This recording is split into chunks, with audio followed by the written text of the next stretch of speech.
ပရိသတ်များအားလုံးပဲမင်္ဂလာပါခင်ဗျာကျွန်တော်တို့ရဲ့အတန်လူ channel လေးမှာပြန်လည်ပြီးတော့ကြိုဆိုလိုက်ပါတယ်ကျွန်တော်ဒီနေ့တင်ဆက်ပေးမှာတော့ဆီယာမနိုင်နိုင်စနေရေးသားခဲ့သောဘာသာပြန်ဝတ္ထုလေးတွေဖြစ်တဲ့ဒေါက်တာဟင်နရီလီဖော်ထုတ်ခဲ့သောဖြစ်ရမှန်မှုခင်းများကိုတင်ဆက်ပေးမှာဖြစ်ပါတယ်ဇာတ်လမ်းလေးကိုမတင်ဆက်ပေးမီကျွန်တော်ရဲ့ channel လေးကို like and subscribe လုပ်ပြီးတော့အသစ်တွေများသိရှိနိုင်မှုဘေးနားအကောင့်လေးကိုနှိပ်သွားပေးကြဖို့တောင်းဆိုလိုက်ပါရစေ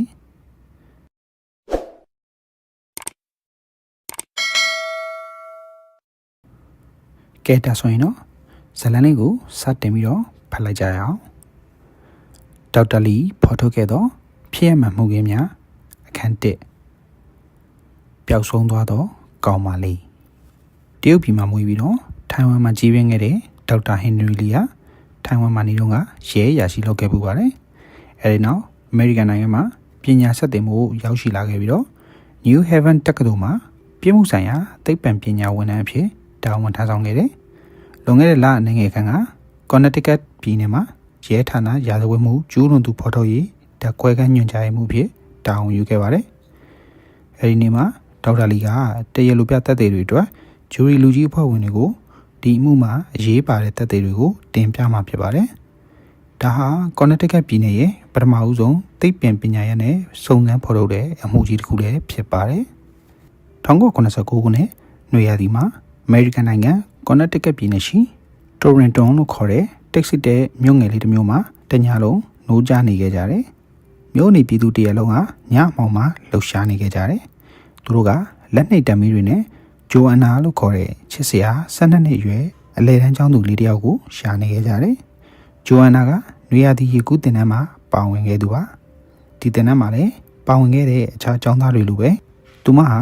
မွန်လွဲ2နာရီတင်တန်းပြီးတဲ့အချိန်မှာအိမ်ကိုပြန်ခဲ့ပါတယ်။တင်တန်းဆဆချင်းနေ့ရက်တွေမှာသူကနေတိုင်းစပိန်စီးပြီးတော့အိမ်ကိုအချိန်မှန်မှန်ပြန်ရောက်ခဲ့တယ်။ဒါပေမဲ့အဲဒီနေ့ညပိုင်းမှာသူ့မိခင်ကသူ့ကို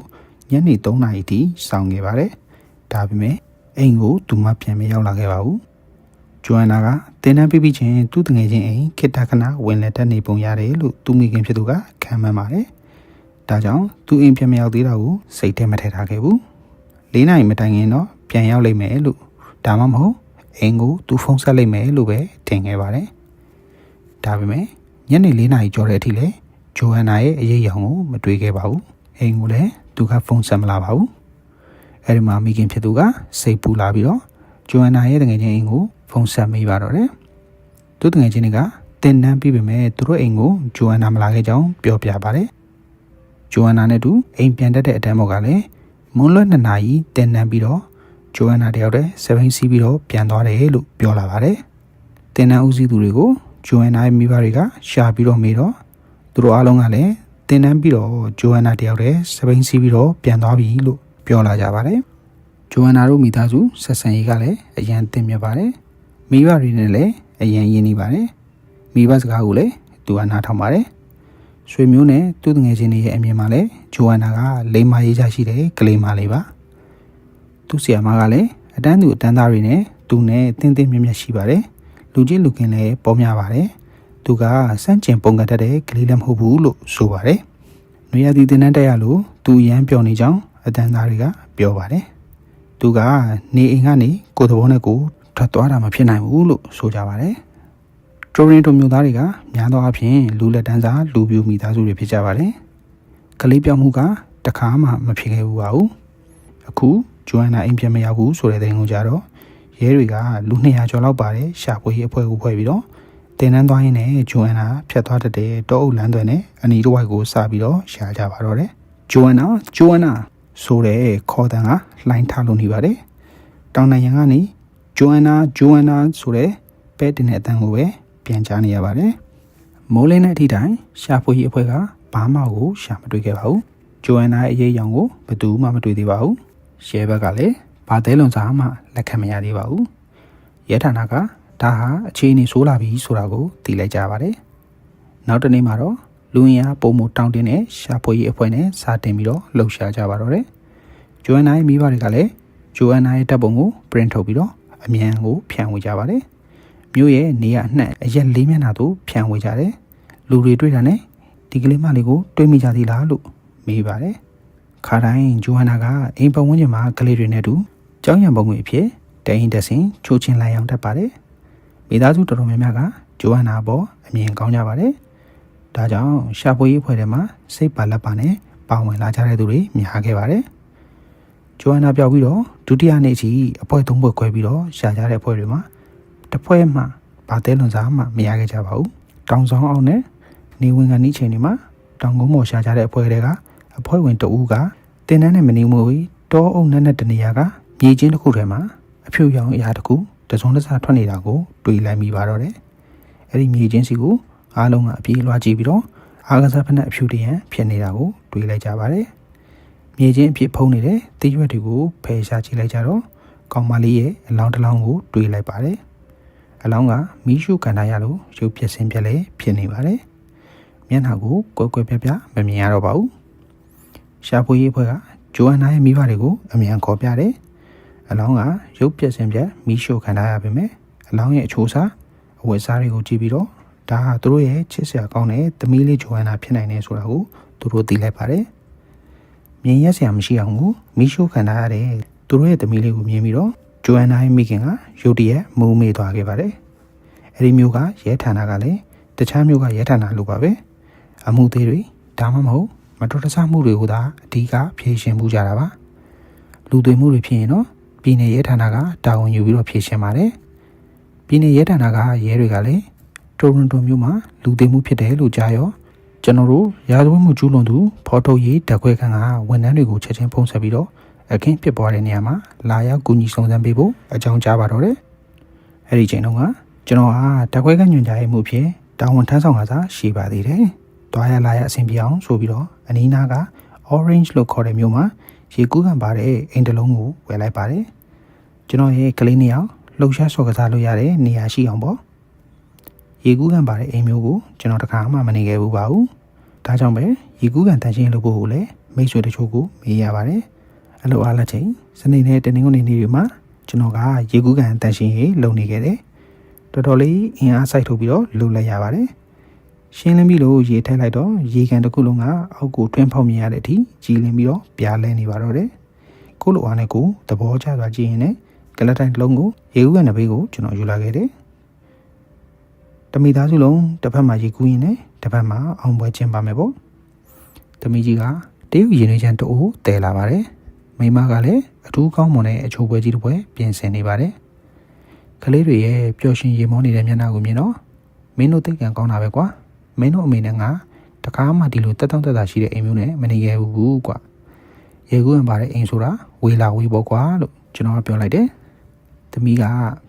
ဖေဖေနဲ့မမေတို့ငယ်ဘွားအကြောင်းတွေကိုပြောပြဖို့ပူစားတဲ့အချိန်မှာဖုန်းကမြည်လာပါတော့တယ်ဖုန်းကိုကျွန်တော်ကောက်ကင်လိုက်ပြီးတော့နားထောင်လိုက်တော့ပြည်နယ်ရဲဌာနကဆက်တဲ့ဖုန်းဖြစ်နေပါတယ်တိုရွန်တိုမြို့မှာမီးရှို့ခံထားရတဲ့အလောင်းတစ်လောင်းတွေ့တယ်အခင်းဖြစ်ပွားတဲ့နေရာကိုချက်ချင်းလာခဲ့ပေးပါတဲ့ဖုန်းဆက်လာတဲ့အမှုစီရဲကကျွန်တော်ကိုလာရလမ်းကြောင်းတွေကိုအသေးစိတ်ပြောပြတယ်အမတ်ရှိအဝေးပြေးလမ်းမကြီးကနေမြောက်ဘက်ကိုမောင်းခဲ့ပါထွက်ပေါက်38ရောက်ရင်အဝေးပြေးလမ်းမကြီးပေါ်ကဆင်းပြီးတော့ဘယ်ဘက်ကိုမောင်းပါအဲ့ဒီမှာဓာတ်စီဆိုင်တစ်ဆိုင်တွေ့ပါလိမ့်မယ်အနောက်ရက်ကိုဆက်မောင်းပြီးတော့တောင်ကုန်းတချို့ကိုဖျက်လိုက်တာနဲ့တောအုပ်တစ်ခုကိုတွေ့လိမ့်မယ်အလောင်းကအဲ့ဒီတောအုပ်ထဲမှာပါတောအပြင်မှာကျွန်တော်ကိုသူတို့စောင့်နေမယ်လို့ပြောပါတယ်ရင်နွေးချမ်းကွက်ကိုကျွန်တော်အမြန်ချပြီးတော့ပါဇက်ထဲမုံတချို့ကောက်ယူပြီးတော့ထည့်လိုက်ပါတယ်ပြီးတော့အိမ်ကနေအလင်းစလိုထွက်လာခဲ့လိုက်တယ်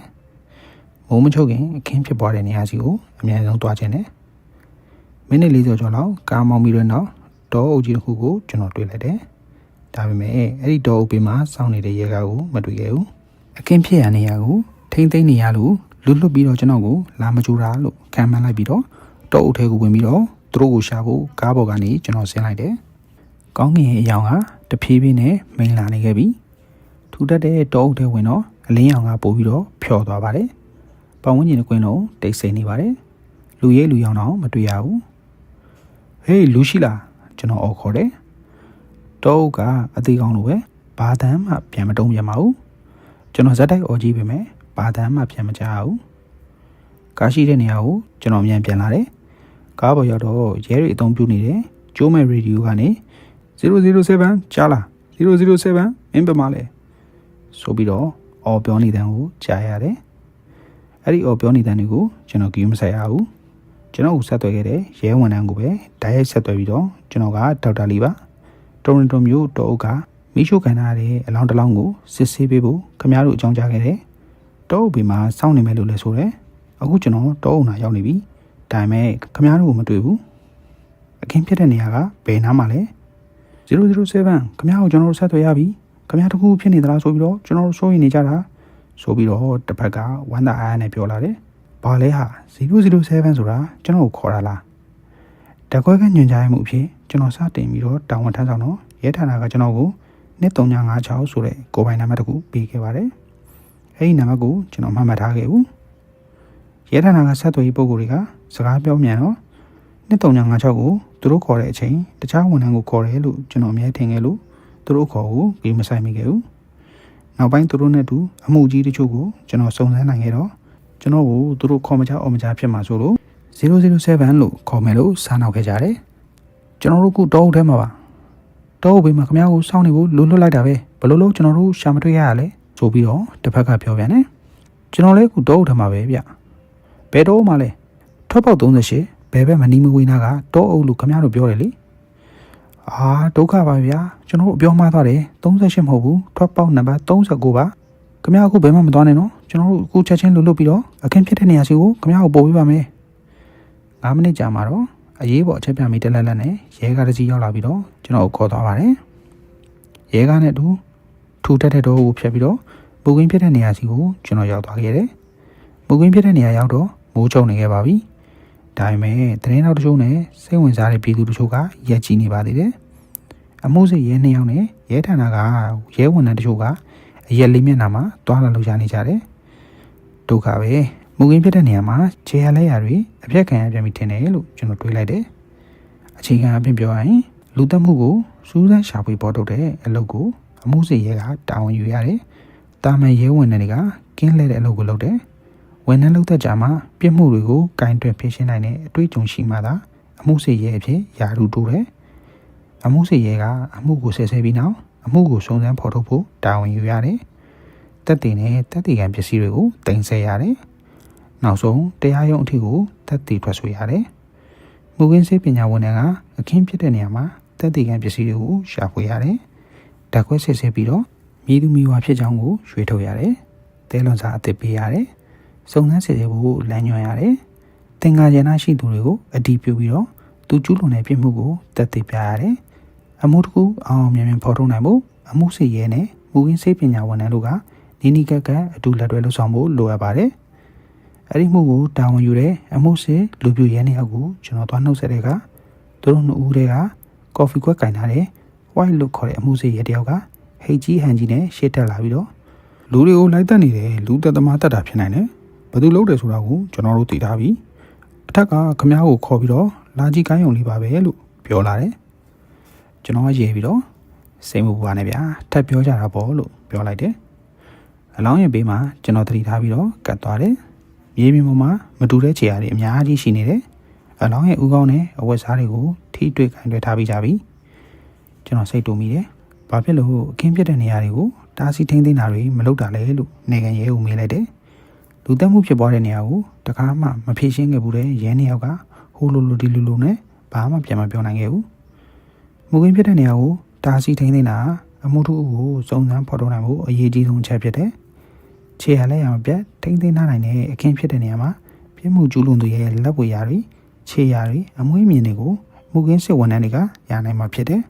ဒီလိုလက်ဝဲရာတွေခြေရာတွေတက်တည်ကံပစ္စည်းတချို့ကတာမန်မျက်စိနဲ့မြင်ကြမှမြင်နိုင်တယ်ဒါပေမဲ့ဓာတ်ရုပ်ဆေးတချို့လေဆာဒါမှမဟုတ်ကရိယာတချို့နဲ့ဒီလိုဖုံးကွယ်နိုင်တဲ့အရာတွေကိုမြင်နိုင်တယ်ရယူနိုင်တယ်အခင်းဖြစ်ရာကအိမ်ပြင်ဘက်မှာဆိုရင်ဖက်နှက်ရအတိန်နဲ့ဥတီရာတို့ကိုကြည့်ပြီးတော့ပြစ်မှုကျူးလွန်သူရဲ့ကိုယ်လေးချိန်တွားလာခဲ့တဲ့လမ်းကြောင်းတွေကိုရယူနိုင်တယ်အခင်းဖြစ်တဲ့နေရာကထိမ့်သိမ်းနိုင်မှုအရေးကြီးဆုံးချက်ကခြေရလက်ရမပြတ်ထိမ့်သိမ်းတာပါပဲ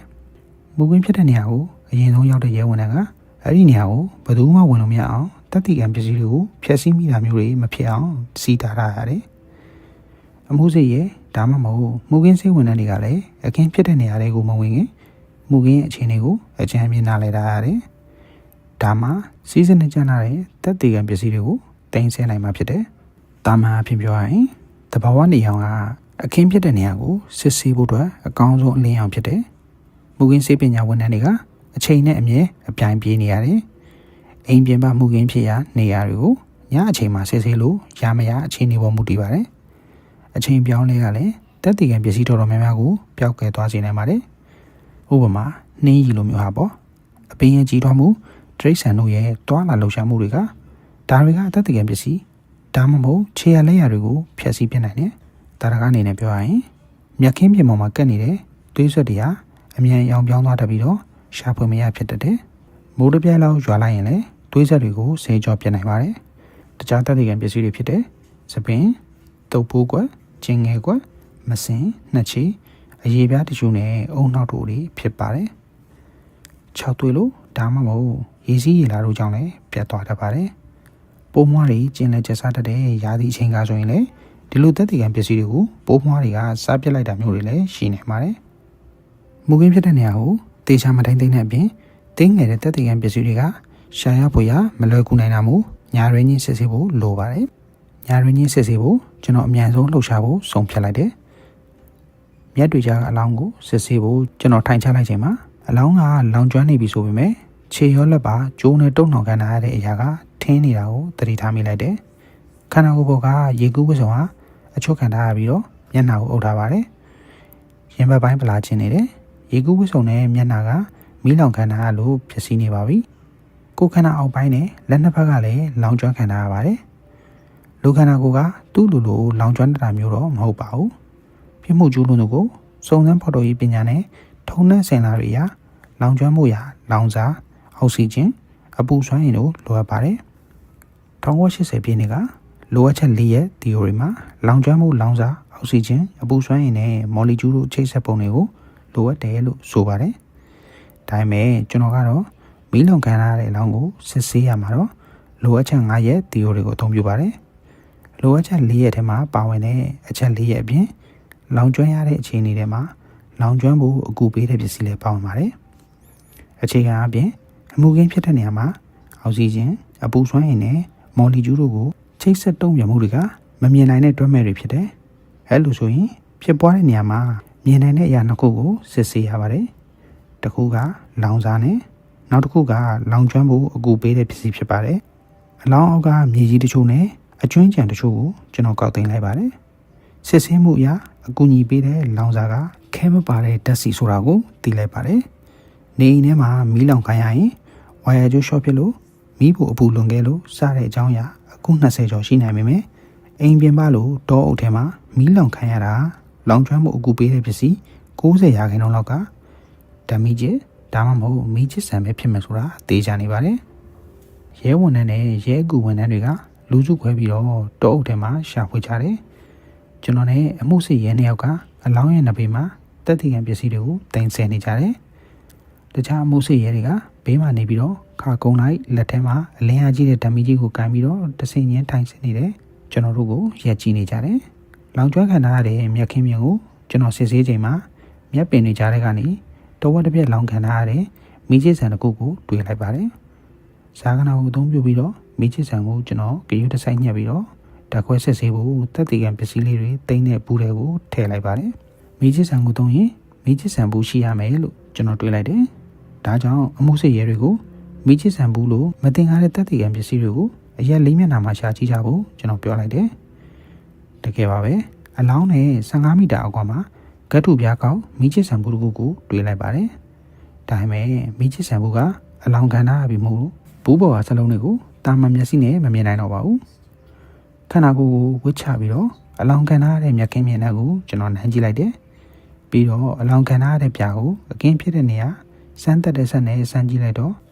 ခဲမပါတဲ့ဓာတ်ဆီဖြစ်ဖို့များတယ်ဆိုတာကျွန်တော်တွေးလိုက်တယ်ကျွန်တော်ဘေးမှာရက်ကြည့်နေပြီးတော့အတန်မထွက်ပဲနဲ့မြက်ခင်းမြင်ကိုရှောက်မွေနေတဲ့အမှုစစ်ရဲဝိုက်ကကျွန်တော်စီရှောက်လာပြီးတော့ဘာအကူလောင်စာနဲ့ရှိုးလိုက်တာလေလို့မေးပါတယ်ဓာတ်ဆီဖြစ်မယ်ခဲမပါတဲ့ဓာတ်ဆီတစ်မျိုးဖြစ်ရမယ်လို့ကျွန်တော်ပြန်ဖြေလိုက်တယ်ကျွန်တော်ဖြေဦးကြတော့ဝိုက်ကတကယ်ပဲခဲမပါတဲ့ဓာတ်ဆီဆိုတာခမသိကြပြီလားဘာတစ်စိတ်လဲဆိုတာကျွန်တော်ခမပြောပြနိုင်မလားဆိုပြီးတော့မေးတယ်အခုချိန်မှာဘာတစ်စိတ်လဲဆိုတာခံမှန်းရခက်သေးပေမဲ့ ဒါခဲမပါတဲ့ဓာတ်ဆီဆိုတာကိုကျွန်တော်တက်ပြောနိုင်ပါတယ်လို့ကျွန်တော်ပြန်ဖြေလိုက်တယ်အလောင်းကမြေမကောင်းအောင်ကိုမိရှုခံထားပြီဆိုပေမဲ့ဂျိုအန်နာရဲ့သွားနဲ့လက်ဝဲမှတ်တမ်းတွေကနေတဆင့်တေဆုံးသူဟာဂျိုအန်နာမှန်တကယ်ဖြစ်ကြောင်းကိုအတည်ပြုနိုင်ခဲ့တယ်အခြေခံအဖြစ်မူရင်းဆေးပညာရဲ့မှာမြေသူမြေဝါဖြစ်ကြောင်းကိုဖော်ထုတ်နိုင်တဲ့နည်း16မျိုးရှိတယ်ဥပမာလက်ပွေသွားမျက်နှာဦးခေါင်းကွန်စတာတွေဖြစ်တယ်တကယ်လို့ဒီသက်သေပြနိုင်တဲ့အရာတွေဖြည့်ဆည်းခံရရင်တေဆုံးသူကမြေသူမြေဝါဖြစ်ကြောင်းဖော်ထုတ်ရခက်ပါတယ်ပြမှုကျူးလွန်သူကခန္ဓာကိုယ်အောက်ပိုင်းကိုမီးရှို့ဖျက်ဆီးတာအရမကျင်ပြီးတော့တတ်တာလည်းဖြစ်နိုင်တယ်ဒါဟာလူသမားကတုပ်ပိုးကိုတက်တည်ဖျက်ဆီးဖို့အတွက်ကြံစည်တာဖြစ်နိုင်တယ်ယနေ့ခေတ်မှာသိပ္ပံပညာရဲ့ထွန်းကားနေပြီမို့လို့ခွဲခြားဖော်ထုတ်ဖို့ပိုပြီးလွယ်ကူနေပါပြီလူခန္ဓာကိုယ်ရဲ့အရေးကြီးတဲ့အစိတ်ပိုင်းတွေလောင်ကျွမ်းဖျက်ဆီးခံရပေမဲ့ကျွန်တော်တို့မှာလက်ဝဲတွေကိုယူနိုင်တဲ့နည်းတွေရှိပါတယ်ဥပမာလက်ဘွားအပြင်အရေးပြားလောင်ကျွမ်းခံရတာလည်းအထဲကနေဒုတိယအလွှာအရေးပြားကနေလက်ပွေကိုရယူနိုင်ပါသေးတယ်ဦးခေါင်းကုံကိုကွန်ပျူတာနဲ့ငကိုတရံဖြစ်အောင်ပြုလုပ်နိုင်ပါတယ်ဂျိုဟန်နာရဲ့မျက်နှာပေါ်ကမီးလောင်ခံရတဲ့အရာကိုကြည့်ခြင်းအပြင်လူသက်သမားကအရမပြုတ်ခြင်းစင်မှာသူ့မျက်နှာကိုဂျိုဟန်နာမမြင်အောင်ရေကူးပုစုံကိုအပေါ်ဆွဲတင်ပြီးတော့ဂျိုဟန်နာရဲ့မျက်လုံးကိုအုပ်ထားလိုက်ပုံရတယ်ဒီမရင်းကောင်လူသက်သမားကဂျိုဟန်နာနဲ့တိတဲ့လူဖြစ်ရမယ်ကွာသူ့ရဲ့အတန်းပေါ်သူ့ရဲ့တငယ်ချင်းဒါမှမဟုတ်အိမ်နီးချင်းလည်းဖြစ်နိုင်တယ်ဆိုပြီးတော့အမှုစီရဲ့ white ကိုကျွန်တော်ပြောလိုက်တယ်ထောက်တာလီခမရဘလို့လို့သိတာလဲဗျဆိုပြီးတော့သဘောမကျစွာနဲ့ပြန်မေးပါတယ်ပြည့်မှုကျူးလွန်သူရဲ့စိတ်ကိုစီးစစ်ဝေဖန်ရေးပညာရဲ့အတွေ့အကြုံတွေနဲ့တကယ်လို့ခမရနဲ့ယဉ်နေတဲ့သူကိုအရမသွားခြင်းရင်ခမရရဲ့မျက်နှာကိုမြင်စေခြင်းသလားလို့ကျွန်တော်ရှင်းပြလိုက်တယ် white ကစဉ်းစားပြီးတော့ခေါင်းခါပြပါတယ်မရင်းကောင်ကခံရသူကိုမျက်နှာချင်းမဆိုင်ရဲ့လို့နှုတ်ပိတ်တဲ့အနေနဲ့ဒီလိုရက်ဆက်လိုက်တာပဲလို့ကျွန်တော်ဆက်ပြီးတော့ပြောလိုက်ပါတယ်တေဆုံးသူရဲ့လက်တွေခြေတွေအားလုံးကိုဖနှက်ကျိုးနဲ့ချီနှောင်ကန်ထားရတာကိုကျွန်တော်တွေးလိုက်ပါတယ်လောင်ကျွမ်းခံထားရတဲ့ဖနှက်ကျိုးကိုဓာတ်ခွဲစစ်ဆေးဖို့အတွက်ကျွန်တော်ယူထားလိုက်တယ်တေဆုံးသူရဲ့ကိုယ်ပေါ်မှာဓာတ်တန်ရ12ချက်ကိုလည်းတွေ့ရပါတယ်တန်ရအနေထားနဲ့တန်ရအတူရှိပေါ်3သက်ချက်အရာလူသက်လက်နက်ကအသေးစားအိတ်ကတ်ထဲထည့်လို့ရတဲ့တစ်ဖက်လိတ်သားသွားဓာတ်ငယ်တစ်ချောင်းဆိုတာကိုသိလိုက်ရတယ်မူရင်းဖြစ်တဲ့နေရာကိုတညက်နေကင်းလုံးအချိန်ယူပြီးတော့ဆက်ဆေးလိုက်တော့တက်တည်ကံပစ္စည်းတော်တော်များများကိုကျွန်တော်တို့သိမ်းဆည်းနိုင်ခဲ့တယ်။အမှုစီရဲကလည်းလူတွေကိုခေါ်ပြီးတော့အလောင်းတယ်ကိုပြင်ဆင်มาတော့တယ်။ဒါပေမဲ့ကျွန်တော်ကတော့မပြီးသေးဘူး။တေဆုံးသူရဲ့ခန္ဓာကိုယ်အောက်ပိုင်းမှာတုပ်ပိုးတက်တည်ယူရပါအောင်မယ်။တေဆုံးသူရဲ့ခန္ဓာကိုယ်အောက်ပိုင်းကလောင်ကျွမ်းခံရပြီမို့လို့တာမန်အဖြစ်ပြောရရင်တုပ်ပိုးတက်တည်ကပျက်စီးသွားပြီလို့သူတို့ကထင်ပြီးတော့မယုံကြည်ကြပါဘူး။မူရင်းစေပညာဝန်ထမ်းတွေကအဖြစ်မှန်စစ်ဆေးချက်ကိုစိတ်ခံမှန်းယူဆမှုနဲ့ကျင့်တတ်လို့မရနိုင်ဘူးလို့သူတို့ကကျွန်တော်ပြောပြခဲ့ပါတယ်။တကယ်ပဲတေဆုံးသူရဲ့လောင်ကျွမ်းခံရတဲ့အောက်ပိုင်းကနေဝါကုန်းချောင်းနဲ့တုပ်ပိုးတချို့ကိုကျွန်တော်တို့ရရှိခဲ့ပါတယ်။ဂျိုအန်နာရဲ့ခန္ဓာကိုယ်အောက်ပိုင်းကိုမှန်ဘလူးနဲ့ကျွန်တော်ရှာဖွေတော့အမွှေးမြင်တချို့ကိုလည်းတွေ့ခဲ့ရပါတယ်။အင်္ဂါဆက်အမွှေးမြင်ဖြစ်နိုင်ခြေရှိတာမို့လို့အဲ့ဒီအမွှေးမြင်တွေကိုလည်းတက်တည်ကံပစ္စည်းထဲတဲ့ဘူးတွေကိုကျွန်တော်ထည့်လိုက်ပါတယ်။ပျောက်ဆုံးသွားတဲ့ကောင်မလေးပထမပိုင်းလေးကဒီညမှာတင်ပြီးဆုံးပါပြီဇလန်လေးကိုအဆုံးထိလိုက်ပါနာစိတ်မိကြတော့ပရိသတ်ရောက်ချင်းစီတိုင်းကိုအထူးပင်ကျေးဇူးတင်ရှိပါတယ်ကျွန်တော်ရဲ့ channel လေးကိုလည်း like and subscribe လုပ်ပြီးတော့အသစ်တင်နေများသိရှိနိုင်မှုဘေးနာက notification လေးကိုနှိပ်သွားပေးကြဖို့ထပ်မံတောင်းဆိုလိုက်ပါရစေအားလုံးကိုကျေးဇူးတင်ပါတယ်ကျမ်းပါရှင်နာပါစေပရိသတ်များအားလုံးပဲမင်္ဂလာပါခင်ဗျာကျွန်တော်တို့ရဲ့အတန်လူ channel လေးမှာပြန်လိုက်ပြီးတော့ကြိုဆိုလိုက်ပါတယ်ကျွန်တော်ဒီနေ့တင်ဆက်ပေးမှာတော့ဆီယမနန်းနန်းစနေရေးသားခဲ့သောဘာသာပြန်ဝတ္ထုလေးတွေဖြစ်တဲ့ဒေါက်တာဟင်နရီလီဖော်ထုတ်ခဲ့သောဖြစ်ရမှန်မူခင်းများကိုတင်ဆက်ပေးမှာဖြစ်ပါတယ်ဇာတ်လမ်းလေးကိုမတင်ဆက်ပေးမီကျွန်တော်ရဲ့ channel လေးကို like and subscribe လုပ်ပြီးတော့အသစ်တင်များသိရှိနိုင်မှုဘေးနာခေါင်းလောင်းလေးကိုနှိပ်သွားပေးကြဖို့တောင်းဆိုလိုက်ပါရစေ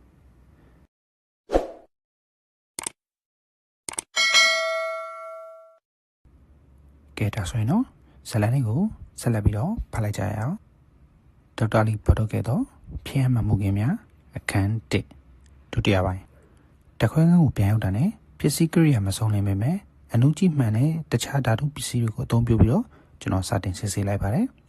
မီးလောင်ခံရတဲ့မိချစ်ဆန်ဘူးပေါ်မှာအင်္ဂလိပ်စာတချို့ကိုတွေ့ရပါတယ်ဖော်ထုတ်ကြည့်လိုက်တော့ Hertford မြို့မှာအခြေတည်ထားတဲ့စက်မှုကုမ္ပဏီတစ်ခုဖြစ်နေတာကိုတွေ့လိုက်ရပါတယ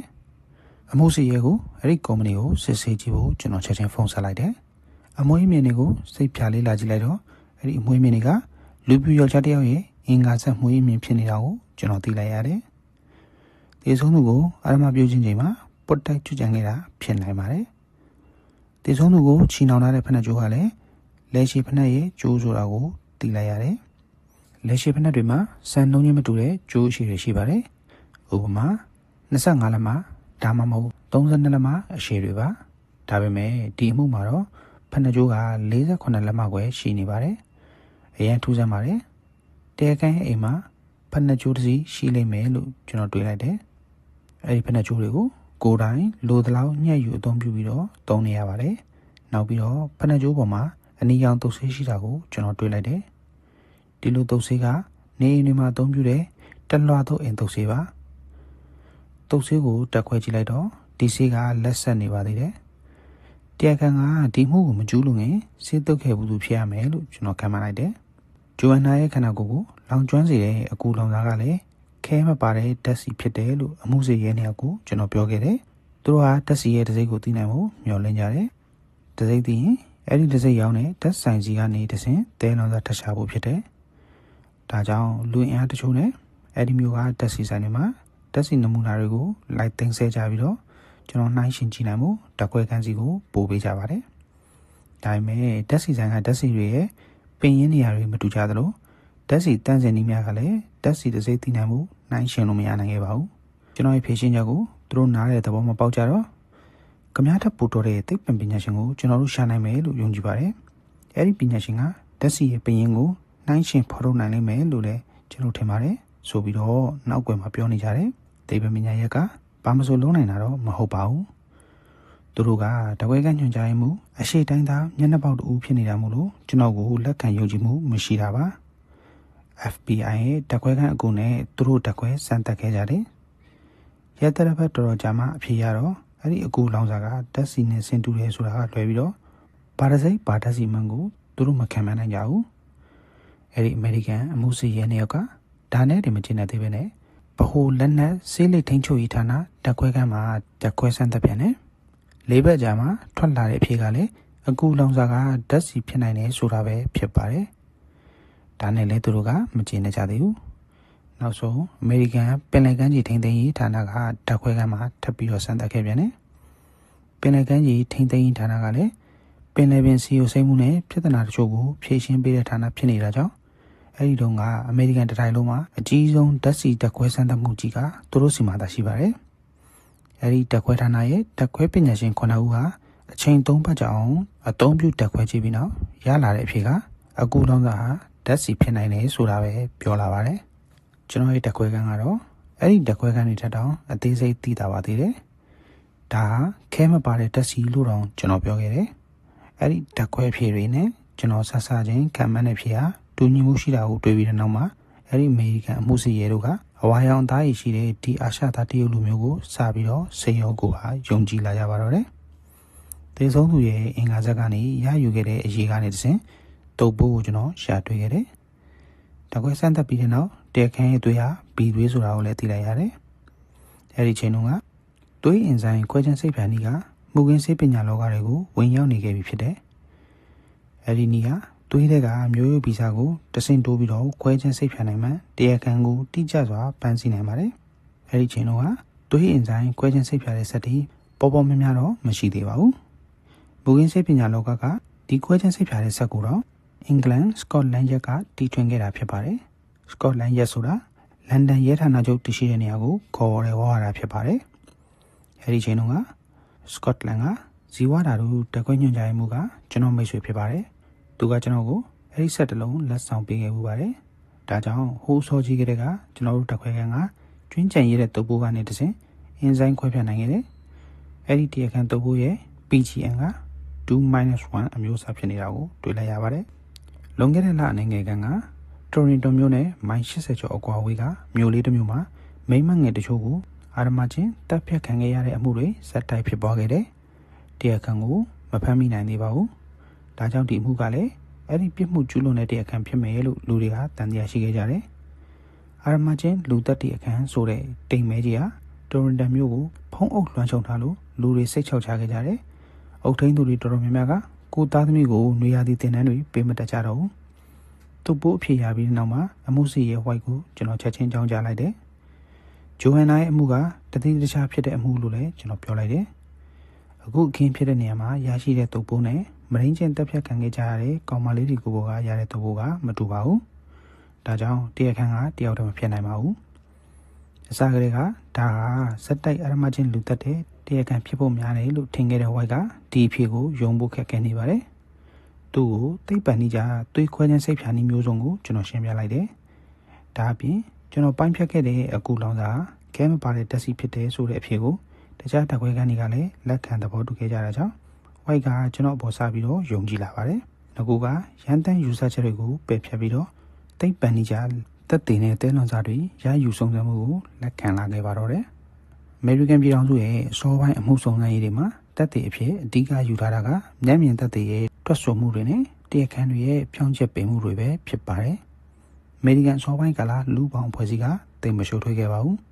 အထူးသဖြင့်တောရွာဒေသတွေမှာဆိုရင်အချင်းချင်းတိကျရင်းနှီးကြတယ်တက်ကြီးပိုင်းတော်တော်များများကအိမ်ရှိမှာကလထိုင်လေးနဲ့ထိုင်ပြီးတော့လမ်းသွားလမ်းလာတွေကိုကြည့်တယ်အမှုခင်းတစ်ခုဖြင့်မျက်မြင်တက်တည်ထွက်ဆိုပေးမဲ့သူတွေလည်းများခဲ့ပါတယ်စီးပွားရေးဖွံ့ဖြိုးတိုးတက်လာတာနဲ့များလူလောကကြီးကတပြေးပြေးရှုပ်ထွေးလာပါတော့တယ်မိသားစုတော်တော်များများမှာဇနီးမောင်နှံတွေကအလုံးများကြတယ်မျက်မြင်တက်တည်လည်းနည်းသွားခဲ့တယ်နောက်ပြီးတော့အမေရိကန်တရားစီရင်ရေးစနစ်ကလည်းတနေ့တခြားရှုပ်ထွေးလာပါတော့တယ်တရားရုံးမှာ3ရက်လောက်ဆောင်လဲကိုတက်တည်ထွက်ဆိုတဲ့အလဲမရောက်တာကြောင့်ပြည်သူတော်တော်များများကကိုစီးပွားရေးကိုအပြတ်မခံနိုင်ကြတော့ဘဲနဲ့တက်တည်ထွက်ဆိုဖို့ကိုရှောင်ရှားလာခဲ့ကြပါတော့တယ်တွေးလျက်နဲ့မမြင်ကြားလျက်နဲ့မသိဆိုတာမျိုးတွေများလာခဲ့ပါတော့တယ်1980ပြည့်နှစ်စမှာဗဟိုအမြင့်ဆုံးတရားရုံးကမာရင်ဒါအားဆွဲချက်တင်ခြင်းဆိုတဲ့အမှုကိုစီရင်ချက်ချရမှာငကိုရှိခဲ့တဲ့အမှုဆောင်တိုင်းနီးအစဉ်လာဟာတခါမှမဖြစ်ခဲ့ဘူးတဲ့စိန်ခေါ်မှုမျိုးနဲ့ကြုံခဲ့ရပါတော့တယ်အရီဇိုနာပြည်နယ်မှာရှိတဲ့မာရင်ဒါဆိုတဲ့သူကအရမချင်းပြန်ပေးဆွဲတဲ့အမှုနဲ့အဖမ်းခံခဲ့ရတယ်ရဲဘက်ကလည်းသူ့ကိုသူကဥပဒေနဲ့အညီရယူနိုင်တဲ့အခွင့်အရေးတွေကိုမပြောဘဲနဲ့စာပြီးတော့စစ်ဆေးတယ်။နှစ်နာရီကြာစစ်ဆေးမေးမြန်းမှုပြီးမှမရင်ဒါကကျူးလွန်ခဲ့ကြောင်းဝန်ခံခဲ့တယ်။တရားရုံးနဲ့ခုံသမားတွေအဖွဲ့ကသူ့ကိုအပြစ်ချမှတ်လိုက်တယ်။ဒါပေမဲ့အမြင့်ဆုံးတရားရုံးကဒီဆွဲချက်တင်တဲ့အမှုမှာတရားခံရဲ့ဖြောင်းချက်နဲ့ပဲတရားရုံးကစီရင်ဆုံးဖြတ်လို့မရနိုင်ဘူးလို့ဆိုပါတယ်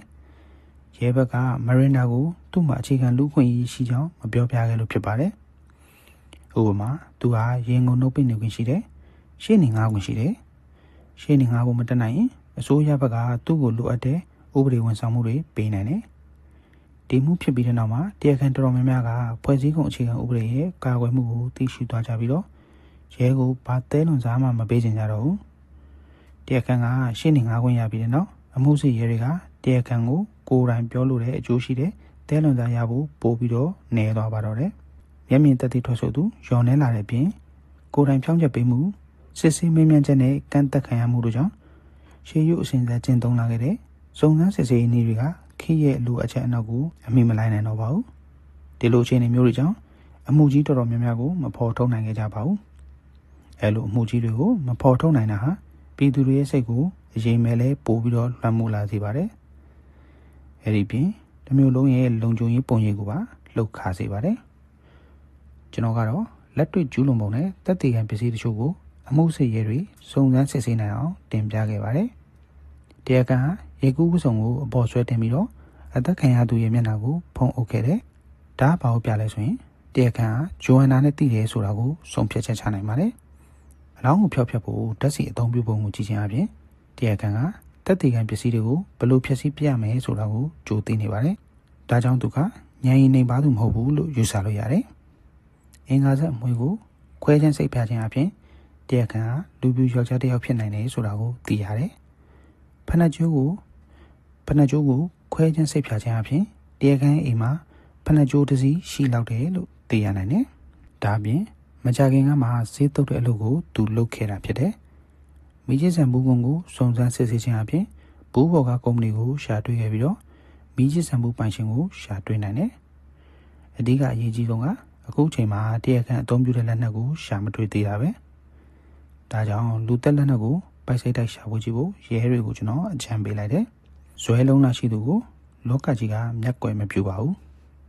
းနှစ်ပတ်ကြာ တောအုပ်တနေရာမှာဂျပန်လိုတစ်ဖက်လက်ဓာတ်သွားပါတယ်ဓာတ်ငယ်တစ်ချောင်းကိုအမှုစေရဲတွေကရှာတွေ့သွားပါတယ်ဓာတ်ပေါ်မှာလည်းသွေးတွေပေးချင်နေပါသေးတယ်ဓာတ်ပေါ်ကသွေးနဲ့ဂျိုဟန်နာရဲ့သွေးမျိုးစားကလည်းတူနေပြန်ပါတယ်ဓာတ်သွားရဲ့အနေထားကလည်းဂျိုဟန်နာရဲ့ကိုယ်ပေါ်ကဓာတ်တန်ရာတွေနဲ့တူနေပါတယ်ဒါကြောင့်ဒီဓာတ်ကဂျိုဟန်နာကိုတတ်တဲ့နေရာမှာအသုံးပြုတဲ့ဓာတ်ဖြစ်တယ်ဆိုတာကိုဆုံးဖြတ်နိုင်ပါတယ်ဓာတ်ဥစေအသုံးပြုပြီးတော့ဓာတ်လက်ကန်ကိုစစ်ဆေးကြည့်လိုက်တော့လက်ပွေရာတချို့လည်းထင်လာပါတယ်ဒီလက်ပွေရာတွေကအမှုကိုဖော်ထုတ်နိုင်မယ်အဓိကတော့ချက်ဖြစ်ပါတယ်လက်ပွေရာနဲ့ဘယ်သူဘယ်ဝါဖြစ်တယ်ဆိုတာကိုခွဲခြားဖော်ထုတ်နိုင်ခြင်းဟာဟိုးစောဆုံးတရုတ်ပြည်ထန်ခစ်မာတွေကစတင်ခဲ့ပါတယ်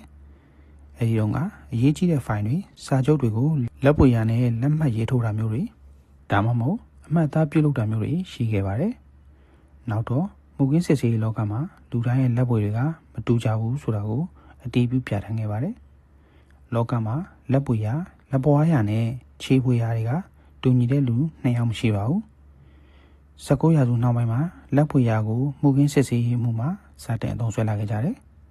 ပြမှုကျူးလွန်ချိန်မှာတရားခံကလက်အိတ်ဆွတ်ထားရင်မူကင်းဖြစ်ရာနေရာမှာလက်ပွေရာတွေကျန်ခဲ့ဖို့ခဲရင်ပါတယ်တရားခံကပစ္စည်းတစ်ခုကိုယူချိန်ဒါမှမဟုတ်ဖမ်းဆုပ်ချိန်မှာလည်းလက်ပွေရာတွေထင်ကျန်ခဲ့တတ်ပါတယ်လက်ပွေရာကလက်ဘဝနဲ့အရာဝတ္ထုတို့ထိချိန်မှာစီချောင်းဖြစ်စေချွေးချောင်းဖြစ်စေကျန်ခဲ့တဲ့အရာဖြစ်ပါတယ်လက်ချောင်းတွေကဖုံသွေးနဲ့မင်းဆက်တချို့ကိုထိတွေ့ပြီးတဲ့နောက်အခြားအရာဝတ္ထုတစ်ခုကိုတွားထိတွေ့ချိန်မှာလည်းထပ်ဆင့်လက်ပွေရာတွေကျန်ခဲ့တတ်ပါတယ်လက်ပွေရာတွေကို3မျိုး3စားခွဲခြားနိုင်ပါတယ်ပထမတစ်မျိုးအနေနဲ့ထင်ရှားတဲ့လက်ပွေရာမျက်စိနဲ့လက်ပွေရဲ့အစင်းအရာတွေကိုမြင်နိုင်ပါတယ်ဥပမာအိမ်သိုးစေသွေးဆက်မင်းဆက်တို့ကြောင့်ဖြစ်လာတဲ့လက်ပွေရာတွေဖြစ်ပါတယ်အခြေခံအချက်လက်ဖြစ်လက်ပွေရာကပ်ပေါ်မှာခတ်နေတဲ့လက်ပွေရာတွေဖြစ်ပါတယ်နံပါတ်1ပုံးကွယ်နေတဲ့လက်ပွေရာပျော်ပြောင်းတဲ့အရာဝတ္ထုတွေပေါ်ကလက်ပွေရာဖြစ်ပါတယ်ဥပမာဖျောင်းနိုင်ပေါ်ကလက်ပွေရာမျိုးရှင်စည်းမြေတွေပေါ်ကလက်ပွေရာမျိုးတွေဖြစ်ပါတယ်နံပါတ်3ငုံနေတဲ့လက်ပွေရာဒီလိုလက်ပွေရာတွေကတော့ခန္ဓာကိုယ်နဲ့တဘာဝဓာတ်ဥပမာချွေးဓာတ်တွေကြောင့်ထက်ဆင့်ဖြစ်လာတဲ့လက်ပွေရာတွေဖြစ်ပါတယ်ဒါမှမျက်စိနဲ့တော့အလွယ်တကူမတွေ့မြင်နိုင်တဲ့လက်ပွေရာတွေဖြစ်ပြီးတော့အမှုကင်းဖြစ်တဲ့နေရာမှာအများဆုံးတွေ့မြင်ရတတ်တဲ့လက်ပွေရာမျိုးဖြစ်ပါတယ်ငုံနေတဲ့အဲ့လိုလက်ပွေရာတွေကလက်ချောင်းတွေကနေအစီချွေးဒါမှမဟုတ်ဖုံတွေနဲ့ထိတွေ့ပြီးတဲ့နောက်တခြားတန့်ရှင်းတဲ့အရာဝတ္ထုတွေကိုကင်တွယ်မိချိန်မှာကျန်ခဲ့တာမျိုးတွေဖြစ်ပါတယ်ဒါမှမျက်စိနဲ့မမြင်နိုင်ပေမဲ့ထူးခြားတဲ့ဓာတုဗေဒနည်းတွေနဲ့အသုံးပြုပြီးတော့ရှင်းရှင်းလင်းလင်းမြင်နိုင်အောင်လုပ်လို့ရပါတယ်မူကင်းစိတ်ပညာဝန်ထမ်းတွေအမြဲတစေမြင်တွေ့ရတဲ့လက်ပွေရာကငုံနေတဲ့လက်ပွေရာမျိုးတွေဖြစ်တယ်လက်ပွေရာကသတ္တုပလတ်စတစ်ဖန်စားတဲ့ရေမဆုပ်တဲ့ပစ္စည်းတွေပေါ်မှာထင်ကျန်နေရင်ရှာဖွေစစ်ဆေးရတာလွယ်ကူပါတယ်ဒါမှအဖြစ်အမှုန့်နည်းနဲ့ရှာဖွေနိုင်ပါတယ်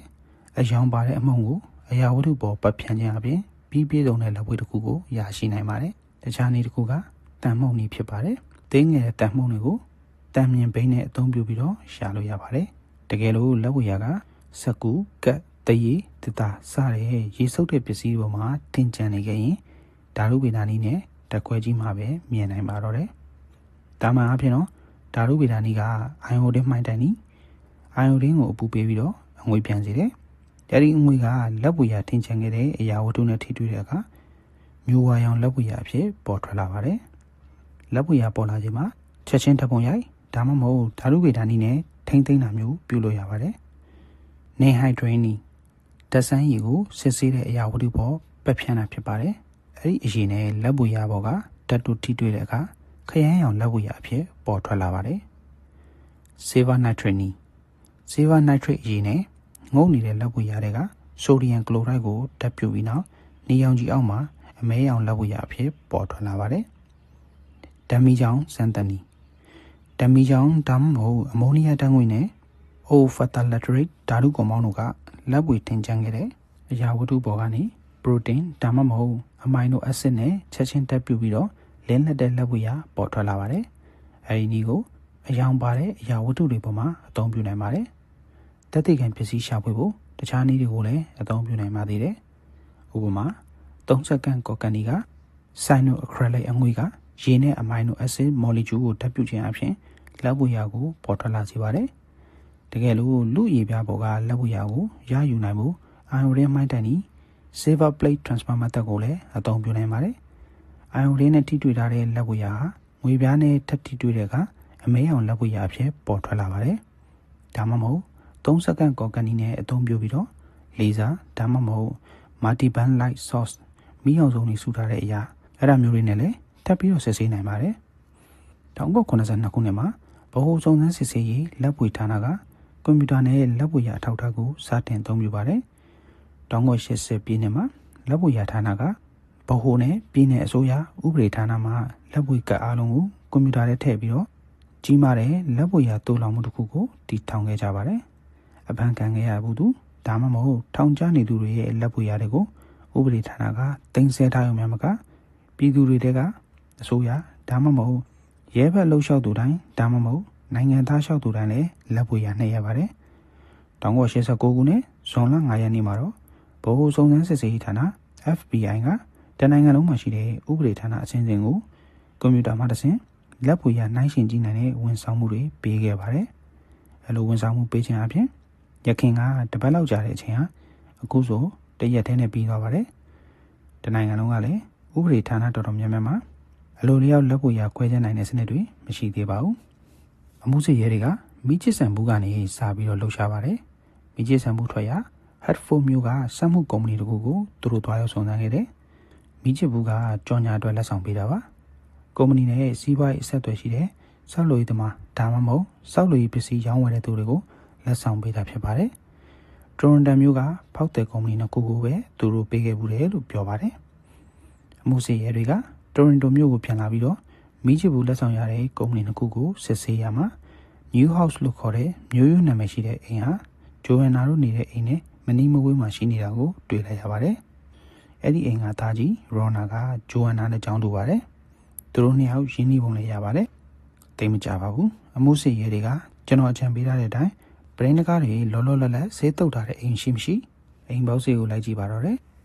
အဲ့လိုလိုက်ကြည့်တဲ့အခါမှာအိမ်တအိမ်ရဲ့ကားကိုတော့မကြခင်ကမှအနီရောင်တုပ်ဆေးတုပ်ထားသလိုပဲဖြစ်နေပါတယ်အိမ်ရှင်ကိုမေးကြည့်လိုက်တော့အိမ်ရှင်ကအသက်60ကျော်အမျိုးသားတူဖြစ်ပြီးတော့အိမ်ထဲမှာအိမ်ပြင်တိတ်မထွက်တဲ့သူဖြစ်ပါတယ်သူကလွန်ခဲ့တဲ့လနိုင်ငံခန့်ကရောနာလို့ခေါ်တဲ့အလဲတန်းကျောင်းသားကိုခေါ်ပြီးတော့ကားကူတောင်တကားကိုအနီရောင်တုပ်ဆေးတုပ်ခိုင်းခဲ့ကြောင်းပြောပါတယ်အဲဒီ16နှစ်ရွယ်ကောင်းလေးကသူတို့အိမ်ရဲ့မျက်စောင်းတို့မှနေကြောင်းညွှန်ပြပါတယ်သူညွှန်ပြတဲ့မျက်စောင်းတို့အိမ်ကလည်း New House အိမ်ဖြစ်နေပါတယ်တဲလွန်သားအားလုံးကလည်းရောနာကိုပဲညွှန်ပြနေပါတယ်ဒါပေမဲ့ရောနာကိုဖမ်းဆီးစစ်ဆေးဖို့ဒါမှမဟုတ်သူ့အိမ်ကိုရှာဖွေဖို့အတွက်တပ်တည်ခံပစ္စည်းတွေအများကြီးလိုအပ်နေပါသေးတယ်ဥပဒေအရအရေးကြီးတဲ့အခြေအနေမဟုတ်ရင်ရဲတွေကအိမ်ကိုရှာဖွေဖို့ဒါမှမဟုတ်နေအိမ်ထဲကိုဝင်ဖို့အတွက်တရားသူကြီးစီကနေရှာဖွေခွင့်ဒါမှမဟုတ်ဝရမ်းရင်လျှောက်လွှာတင်ရပါတယ်လျှောက်လွှာတင်တဲ့အချိန်မှာအဲ့ဒီနေအိမ်ကိုဘာကြောင့်ရှာဖွေရတယ်အဲ့ဒီလူကိုဘာကြောင့်ဖမ်းရတယ်ဆိုတဲ့ခံလုံပြေဆုံးတဲ့အကြောင်းပြချက်နဲ့တပ်တွေလည်းရှောက်ရပါတယ်ရဲဘက်ကပြေဆုံးတဲ့တပ်တွေမသိမ်းဆဲနိုင်သေးပေမဲ့အသက်ရှာဖွေတွေ့ရှိရတဲ့တဲလွန်စာသားနဲ့ရောနာကိုစမ်းသက်ကြည့်ဖို့ဆုံးဖြတ်လိုက်ကြတယ် New House အိမ်ကိုသူတို့တွားလိုက်ကြတယ်အမှုစစ်ဝိုင်းနဲ့ Brown တို့ကနေအိမ်ကားပါကင်မှာကားတစ်စီးရထားတာကိုတွေ့လိုက်ရတယ်အိမ်ထဲမှာလူရှိနေတယ်ဆိုတော့သိလို့တကားခေါက်လိုက်တယ်အချိန်တော်ကြတဲ့ဒီအိမ်ထဲကနေတုံ့ပြန်တယ်မကြဘူးမိနစ်တော်ကြာတော့မှအသက်40ကျော်အမျိုးသမီးတစ်ယောက်ကဗရင်မောက်ခန်းကြီးတကားကိုအသာလေးဟာပြီးတော့တကားခောက်တဲ့သူတွေကိုချောင်းကြည့်ပါတယ်ကျွန်တော်တို့ကရဲတွေပါမေးစရာရှိလို့လာတာပါလို့ Brown ကပြောလိုက်တယ်ပါကစ္စတန်လည်းရှင်ဆိုပြီးတော့အမျိုးသမီးကစိတ်လှုပ်ရှားတာမေးတယ်လှုပ်ရှားမဖြစ်စေချင်တာကြောင့်ပုံမှန်လုံရိုးလို့စင်မေးမြန်းမှုပါလို့ရဲကပြေးလိုက်တယ်အမျိုးသမီးကလည်းတကားဖွင့်ပေးလိုက်တယ်ရဲကခမရရောနာမိခင်လားရောနာရှိလားလို့မေးလိုက်တယ်အမျိုးသမီးကပိုစိတ်လှုပ်ရှားသွားသလိုကြပြကြရနဲ့ဘာဖြစ်တာလဲရောနာဘာဖြစ်လို့မိလို့လဲဆိုပြီးတော့မေးပြန်တယ်ဘာမှမလုပ်ပါဘူးဗျသူ့ကိုဓာတ်တစ်ချောင်းနဲ့ပတ်သက်တာလေးမေးချင်လို့ပါသူကအခုအိမ်မှာမရှိဘူးဘရောင်းကတပ်ပုံရိုက်ထားတဲ့ဓာတ်တပ်ပုံကိုပြလိုက်ပြီးတော့ဒီဓာတ်ကိုခမရတွေ့ဘူးလားလို့မေးလိုက်တယ်မျိုးသမီးကဓာတ်ပုံကိုကြည့်လိုက်ပြီးနောက်ကိတ္တခဏမှန်တက်သွားတယ်ပြီးတော့မှခေါင်းခါပြီးတော့ဘလုံးမထွေးနဲ့မတွေ့ဘူးပါဘူးလို့ဖြေတယ်အမှုစီရဲကတဆင်တိုးပြီးတော့အိမ်ထဲကိုခဏဝင်ကြည့်လို့ရနိုင်မလားလို့တွေးလို့ဆမ်းမေးကြည့်တယ်အမျိုးသမီးကချက်ချင်းအသိဝင်လာသလိုရှင်းလို့ပါရှာခြင်းလားလေဒီဓာတ်ကိုမတွေ့ဘူးပါဘူးလို့ကျွန်မပြောပြီးပြီရှာဖွေခွင့်လက်မှတ်မပိုင်ကျမအိမ်ထဲဝင်ဖို့ရှင်တော့မစင်စားနဲ့ရော်နိုင်မိခင်ကဘ လင်းဝပူးဆိုတာတို့ဘာမှထပ်မပြောတော့ဘူးအိမ်ထဲဝင်ကြဖို့လည်းခက်ခဲသွားတယ်ဒါပေမဲ့အမျိုးသမီးရဲ့အပြုအမူကရဲကိုတန်တရားဖြစ်စေခဲ့ပြီအိမ်ကနေခွာဖို့ရဲတွေပြင်ဆင်ချိန်မှာတကားဝအပြင်ကနေတက်တက်ကြွကြွနဲ့အပြေးပြန်လာတဲ့ရော်နာရဲ့ညီဂျော်နီကိုတွေ့လိုက်တယ်ရဲကဓာတ်ပုံထုတ်ပြီးတော့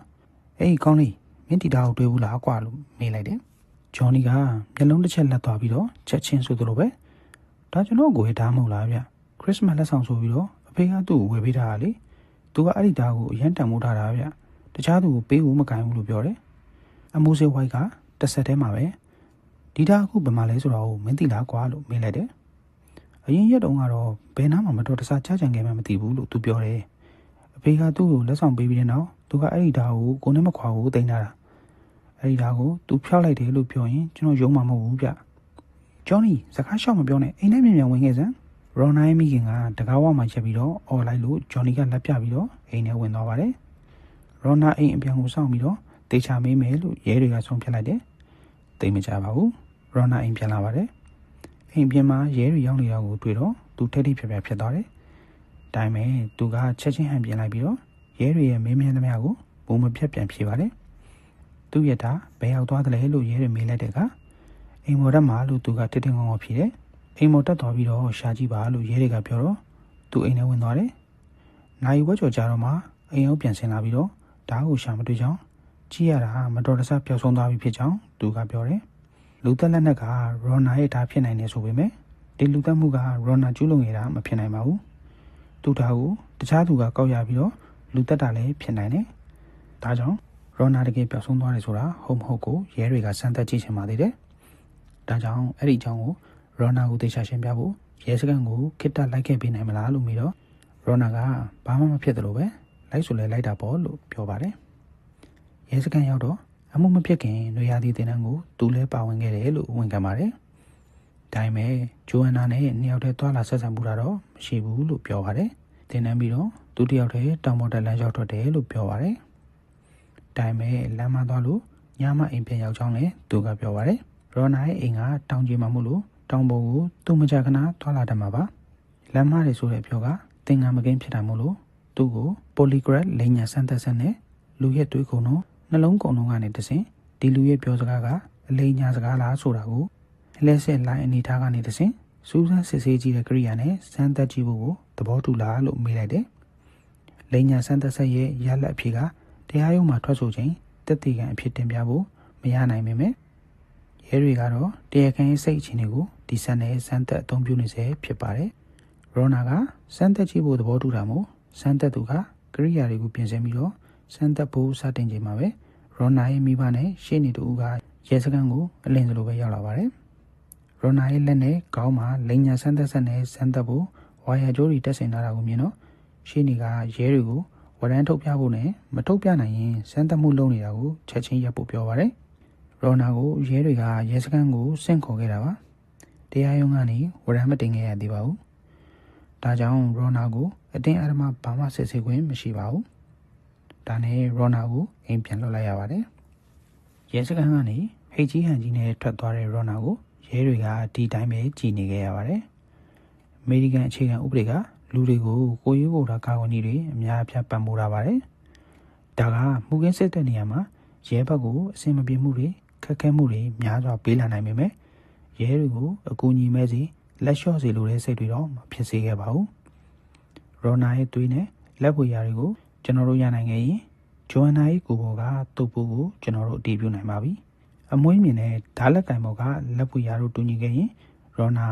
ဒီအမှုရဲ့တရားခံဆိုတာကိုတက်အပ်ပြောနိုင်ပါပြီကျွန်တော်တို့ချက်ချင်းပဲတရားရုံးကိုသွားပြီးတော့စင်ခေါ်စာသွားလျှောက်ပါတယ်ဒီမှုမှာရော်နာတရားခံဖြစ်နိုင်ခြင်းများတာမို့လို့ရော်နာစီကသွေးနမူနာနဲ့လက်ပွေနမူနာရယူနိုင်အောင်သဘောတူညီချက်ပေးဖို့တရားသူကြီးကိုတင်ပြပါတယ်တရားသူကြီးကလည်းကျွန်တော်တို့ရဲ့တင်ပြချက်ကိုသဘောတူပါတယ်ဒါပေမဲ့မမျှော်လင့်မဲနဲ့ရော်နာတို့မိသားစုကနယူးယောက်ကိုရုတ်တရက်ဆိုသလိုပြောင်းသွားပါတယ်သိမကြပါဘူးရဲဘက်ကရော်နာကိုရှာတွေ့ပြီးတော့လိုအပ်တဲ့သွေးနဲ့လက်ပွေတွေကိုရရှိခဲ့ပါတယ်စမ်းသပ်စစ်ဆေးမှုအပြီးမှာရော်နာရဲ့သွေးက B သွေးဖြစ်ပြီးတော့ PMG အန်ဇိုင်းကလည်း 2-1 မျိုးစားဖြစ်နေတာကိုတွေ့လိုက်ရပါတယ်ဒါဟာတည်ဆုံးသူဂျိုအန်နာရဲ့ကိုယ်ပေါ်ကရရှိခဲ့တဲ့ သွေးမျိုးစားနဲ့တူညီနေပါတယ်။တစ်ချိန်တည်းမှာပဲရော်နာရဲ့လက်ဝေရာဟာဓာတ်လက်ကင်ဘော်ကလက်ဝေရာနဲ့တူညီနေပါတယ်။အမွှေးမြင့်အတွင်ပြင်ကလည်းတူညီနေပါတယ်။တက်သေးကံပစ္စည်းတွေနဲ့ရော်နာကိုဖန်ဆီးလိုက်ပါတယ်။ဖန်ဆီးချိန်မှာပဲသူ့အိမ်မှာဖနက်ကြိုးတစ်စီးကိုလည်းရှာဖွေတွေ့ရှိခဲ့ရပြီးတော့ဓာတ်စီအနေငယ်ကျန်နေသေးတဲ့စီပုံတစ်ပုံကိုလည်းတွေ့ခဲ့ရပါတယ်။ဓာတ်စီကိုဓာတ်ခွဲစမ်းသပ်ကြည့်လိုက်တော့အခင်းဖြစ်ပွားတဲ့နေရာမှာတွေ့ရှိရတဲ့ဓာတ်စီနဲ့လည်းကိုင်ညီနေပါတယ်။တရားခံကိုရှာဖွေတွေ့ရှိပြီဆိုရင်အမေရိကန်ရာဇဝတ်မှုဖော်ထုတ်ရေးမှာအမှုကိုတဝက်ဖော်ထုတ်နိုင်ခဲ့ပြီလို့ဆိုရပါမယ်။ကျန်တဝက်ကတော့တရားရုံးကခိုင်လုံတဲ့သက်သေပြမှုထွက်ဆိုမှုတွေနဲ့တန်တရားရှိသူတွေရဲ့အမှုမှာပြစ်မှုထင်ရှားကြောင်းကိုဂျူရီလူကြီးအဖွဲ့တွေကတန်တရားမကင်းဖြစ်အောင်ထွက်ဆိုရပါတော့မယ်။တရားလိုဘက်ကထွက်ဆိုချက်တွေကိုဂျူရီလူကြီးအဖွဲ့တွေယုံကြည်အောင်ပြောဆိုရသလိုတိုင်ကြားခံရသူရဲ့သက်သေခံပစ္စည်းတွေနဲ့လူသက်ရခြင်းရဲ့အရင်းခံလူသက်ပုံလူသက်နိုင်တဲ့အခွင့်အလမ်းတွေကိုထွက်ဆိုရပါတယ်။တရားလိုဘက်ကလိုအပ်တဲ့သက်သေခံပစ္စည်းတွေကိုစုပြီးတော့စိတ်ကူးပုံဖော်မှုတစ်ခုပြုလုပ်ခဲ့ပါတယ်။အဲဒီစိတ်ကူးပုံဖော်မှုကနေအဲဒီနေ့ကဂျိုအန်နာကနွေရာသီစခန်းချတင်နေပြီးတော့တယောက်တည်းအိမ်ကိုစပိန်စီပြီးတော့ပြန်လာတယ်။လမ်းမှာသူနဲ့တည်တဲ့ရော်နာကိုတွေ့တယ်။ရော်နာကဂျိုအန်နာရဲ့နောက်မှာကားမောင်းပြီးတော့လာနေတယ်။ဂျိုအန်နာရဲ့နားရောက်ချိန်မှာသူ့ကားနဲ့ရှောက်လည်းမလားလို့ရော်နာကမေးမယ်။ဂျိုအန်နာကလည်းသဘောတူပြီးတော့ရော်နာရဲ့ကားပေါ်ကိုတက်လိုက်သွားလိမ့်မယ်။လမ်းတစ်ဝက်ရောက်တော့ဘာကြောင့်မှမသိဂျိုအန်နာအပေါ်မှာရော်နာကစိတ်ဖောက်ပြန်လာခဲ့ပြီးတော့ဂျိုအန်နာကိုတောဟုတ်ထဲခေါ်သွားလိမ့်မယ်။ပြီးတော့သူ့ကိုဖနက်ကျိုးနဲ့ချိနှောင်ပြီးတော့အာရမပြုတ်ချင်လိုက်မယ်။အင်းကိုဂျိုအန်နာကပြောပြမှာဆိုလို့မစင်းသားမစင်ချင်မဲနဲ့ဒါနဲ့ထိုးတက်လိုက်မိမယ်။အဲဒီနောက်ဓာတ်စီလောင်းပြီးရှို့ပြီးတော့အလောင်းကိုဖျောက်ဖျက်လိုက်မယ်။ဒီလိုစိတ်ကူးပုံပုံမှုမှာဂျိုအန်နာရဲ့တက်တေကန်ပစ္စည်းစပိန်လိုနေပါသေးတယ်။ဂျိုအန်နာကစပိန်ကိုလမ်းပေးမှာပြစ်ထားခဲ့မှာမဟုတ်တော့ဘူး။ကားနောက်ပုံကန်းထဲမှာထည့်ထားနိုင်ပါလိမ့်မယ်။ကားနောက်ပုံကန်းကိုကျွန်တော်တို့ဖွင့်ကြည့်တော့စပိန်ကိုမတွေ့ခဲ့ဘူး။ဒါပေမဲ့ကားဘော်ဒီရဲ့တက်ထူပြတနေရာဟာအခြေခံထားပြီးတော့ဆေးကျွတ်ကြံနေတာကိုတွေ့လိုက်ရပါတယ်။ဆေးကလည်းအနီအဝအမဲပါတဲ့အကြောင်းဖြစ်နေပါတယ်။စပိန်ကိုရော်နာမယူလိုက်ချိန်မှာမတော်တဆကားဘော်ဒီပြားကိုချစ်မိပြီးတော့စပိန်ရဲ့ဆေးတွေကျွတ်သွားခဲ့ပုံရပါတယ်။ဒါပေမဲ့လည်းဂျိုအန်နာရဲ့စပိန်ကိုရှာမတွေ့နိုင်သေးတာကြောင့်နိုင်ရှင်လို့မရခဲ့ပါဘူး။ဒီမှုကိုဖော်ထုတ်နိုင်ဖို့ကန်တရားကလည်းလိုအပ်လာပါတော့တယ်။တက်သေးကန်ပစ္စည်းစပိန်ကိုရှာမတွေ့သေးလို့ကျွန်တော်တို့တွေစိတ်ပူနေတဲ့တနေ့မှာဒေသခံပြည်သူတို့ကကီလို60အကွာနေရာမှာသူအပြေးလေးချင်းနေတော့တောတနေရာမှာဆွန့်ပစ်ထားတဲ့စပိန်တစ်စီးကိုတွေ့ခဲ့ရကြောင်းအကြောင်းကြားလာပါတယ်။ရဲတွေကစပိန်ကိုသိမ်းပြီးတော့ဂျိုအန်နာရဲ့မိဘတွေကိုမေးကြည့်တော့ဒါဟာဂျိုအန်နာအမှုဖြစ်တဲ့နေ့ကစီးခဲ့တဲ့စပိန်ဖြစ်တယ်ဆိုတော့ကိုအတည်ပြုခဲ့ပါတယ်။နိုင်ရှင်စမ်းသပ်စစ်ဆေးမှုအပြီးမှာရော်နာရဲ့ကားနောက်ဖုံးမှာချစ်ရတွေ့ရှိခဲ့တဲ့ဆေးနဲ့ဂျိုအန်နာစပိန်ရဲ့ဆေးတို့ကတူညီနေတာကိုတွေ့ရပါတယ်။ဒီလိုတက်တေကန်ပစ္စည်းတွေနဲ့တရားလိုတိုင်တန်းထားသူကရော်နာကိုအရွယ်ရောက်တဲ့အာရမချင်းလူတက်မှုနဲ့ဆွဲချက်တင်တိုင်ကြားလိုက်ပါတော့တယ်။အဲဒီမှုမှာမျက်မြင်သက်သေမရှိတာကြောင့်တက်တေကန်ပစ္စည်းတွေနဲ့သာအမှုပွင့်ရတာမို့လို့တရားလိုဘက်ကဆွဲချက်တင်နိုင်မတင်နိုင်ကိုဂျူရီလူကြီးအဖွဲ့တွေကအမှုစစ်ဆေးချက်နဲ့သာဆုံးဖြတ်ချနိုင်ပါတယ်။အမေရိကန်ရဲ့အမှုစုံစမ်းစစ်ဆေးမှုအများစုကဂျူရီလူကြီးအဖွဲ့တွေအကျိုးစစ်ဆေးမှုကိုခံရပါတယ်။ဂျူရီလူကြီးအဖွဲ့ရဲ့ဖော်ထုတ်မပြောကြတဲ့အခြေအနေမှာစစ်ဆေးပြီးတဲ့နောက်တက်သေးတွေပြည့်စုံမှုရှိတယ်လို့အတည်ပြုတဲ့အခါမှာတရားလိုကတရားဝင်ဆွဲချက်တင်ဝင်ရှိပါတယ်။ဂျူရီလူကြီးအဖွဲ့ကိုတာမန်အရသားတွေနဲ့ဖွဲ့စည်းထားတာဖြစ်ပြီးတော့မြည်သည့်တက်သေးကံပစ္စည်းကိုမဆိုသူတို့ဆန်းစစ်ဖတ်ရှုနိုင်ပါတယ်။တက်သေးတွေကိုတက်သေးထွက်ဆိုဖို့နဲ့အာဏာနဲ့ဆင့်ခေါ်နိုင်ဖို့လည်းပါပါတယ်။ဂျူရီလူကြီးအဖွဲ့ရဲ့စစ်ဆေးမေးမြန်းမှုပြုစဉ်အတွင်းမှာတရားလိုကဥပဒေနဲ့ကာကွယ်ခွင့်မရှိပါဘူး။အခုချိန်မှာတော့ပြည်နယ်တော်တော်များများကလည်းဂျူရီလူကြီးအဖွဲ့တွေရဲ့အကျိုးစစ်ဆေးမှုလုံထုံးလုံနည်းကိုပယ်ဖျက်လိုက်ပြီဖြစ်ပါတယ်။အမှုပွင့်ဆွဲချက်တင်မလားဒါမှမဟုတ်တက်သေးခံလို့မှုရှိမရှိဆိုတာကိုအစိုးရရှိနေကပဲဆုံးဖြတ်ချက်ချပါတယ်။ဒါပေမဲ့တခြားအရေးကြီးတဲ့အမှုတွေကိုလောက်ကင်ဆောင်ရွက်ချိန်မှာတော့ဂျူရီလူကြီးအဖွဲ့တွေကိုကြိုတင်စစ်ဆေးမှုအတွက်အရင်တင်ပြနေရဆဲဖြစ်ပါတယ်။ပျောက်ဆုံးသွားသောကောင်းပါလေဒုတိယပိုင်းလေးကဒီညပိုင်းပြီးဆုံးပါပြီ။ဇလန်လေးကိုအဆုံးထိနာဆင်ပေးကြတော့ပရိသတ်ရောက်ချင်းစီတိုင်းကိုအထူးပင်ကျေးဇူးတင်ရှိပါတယ်။ကျွန်တော်ရဲ့ channel လေးကိုလည်း like and subscribe လုပ်ပြီးတော့အသက်အသက်တင်သမျှသိရှိနိုင်ဖို့ဘေးနား notification ခေါင်းလောင်းလေးကိုနှိပ်တော့ပေးကြဖို့ထပ်မံတောင်းဆိုလိုက်ပါရစေ။အားလုံးကိုကျေးဇူးတင်ပါတယ်။ကျမ်းမှာရှင်နာပါစေ။ပရိသတ်များအားလုံးပဲမင်္ဂလာပါခင်ဗျာ။ ကျွန်တော်တို့ရဲ့အတန်လူ channel လေးမှာပြန်လဲပြီးတော့ကြိုဆိုလိုက်ပါတယ်ကျွန်တော်ဒီနေ့တင်ဆက်ပေးမှာတော့ဆီယမနန်းနန်းစနေရေးသားခဲ့သောဘာသာပြန်ဝတ္ထုလေးတွေဖြစ်တဲ့ဒေါက်တာဟင်နရီလီဖော်ထုတ်ခဲ့သောဖြစ်ရမှန်မှုခင်းများကိုတင်ဆက်ပေးမှာဖြစ်ပါတယ်ဇာတ်လမ်းလေးကိုတင်ဆက်ပေးပြီးကျွန်တော်ရဲ့ channel လေးကို like and subscribe လုပ်ပြီးတော့အသစ်တွေများသိရှိနိုင်မှုဘေးနားအကောင့်လေးကိုနှိပ်သွားပေးကြဖို့တောင်းဆိုလိုက်ပါရစေ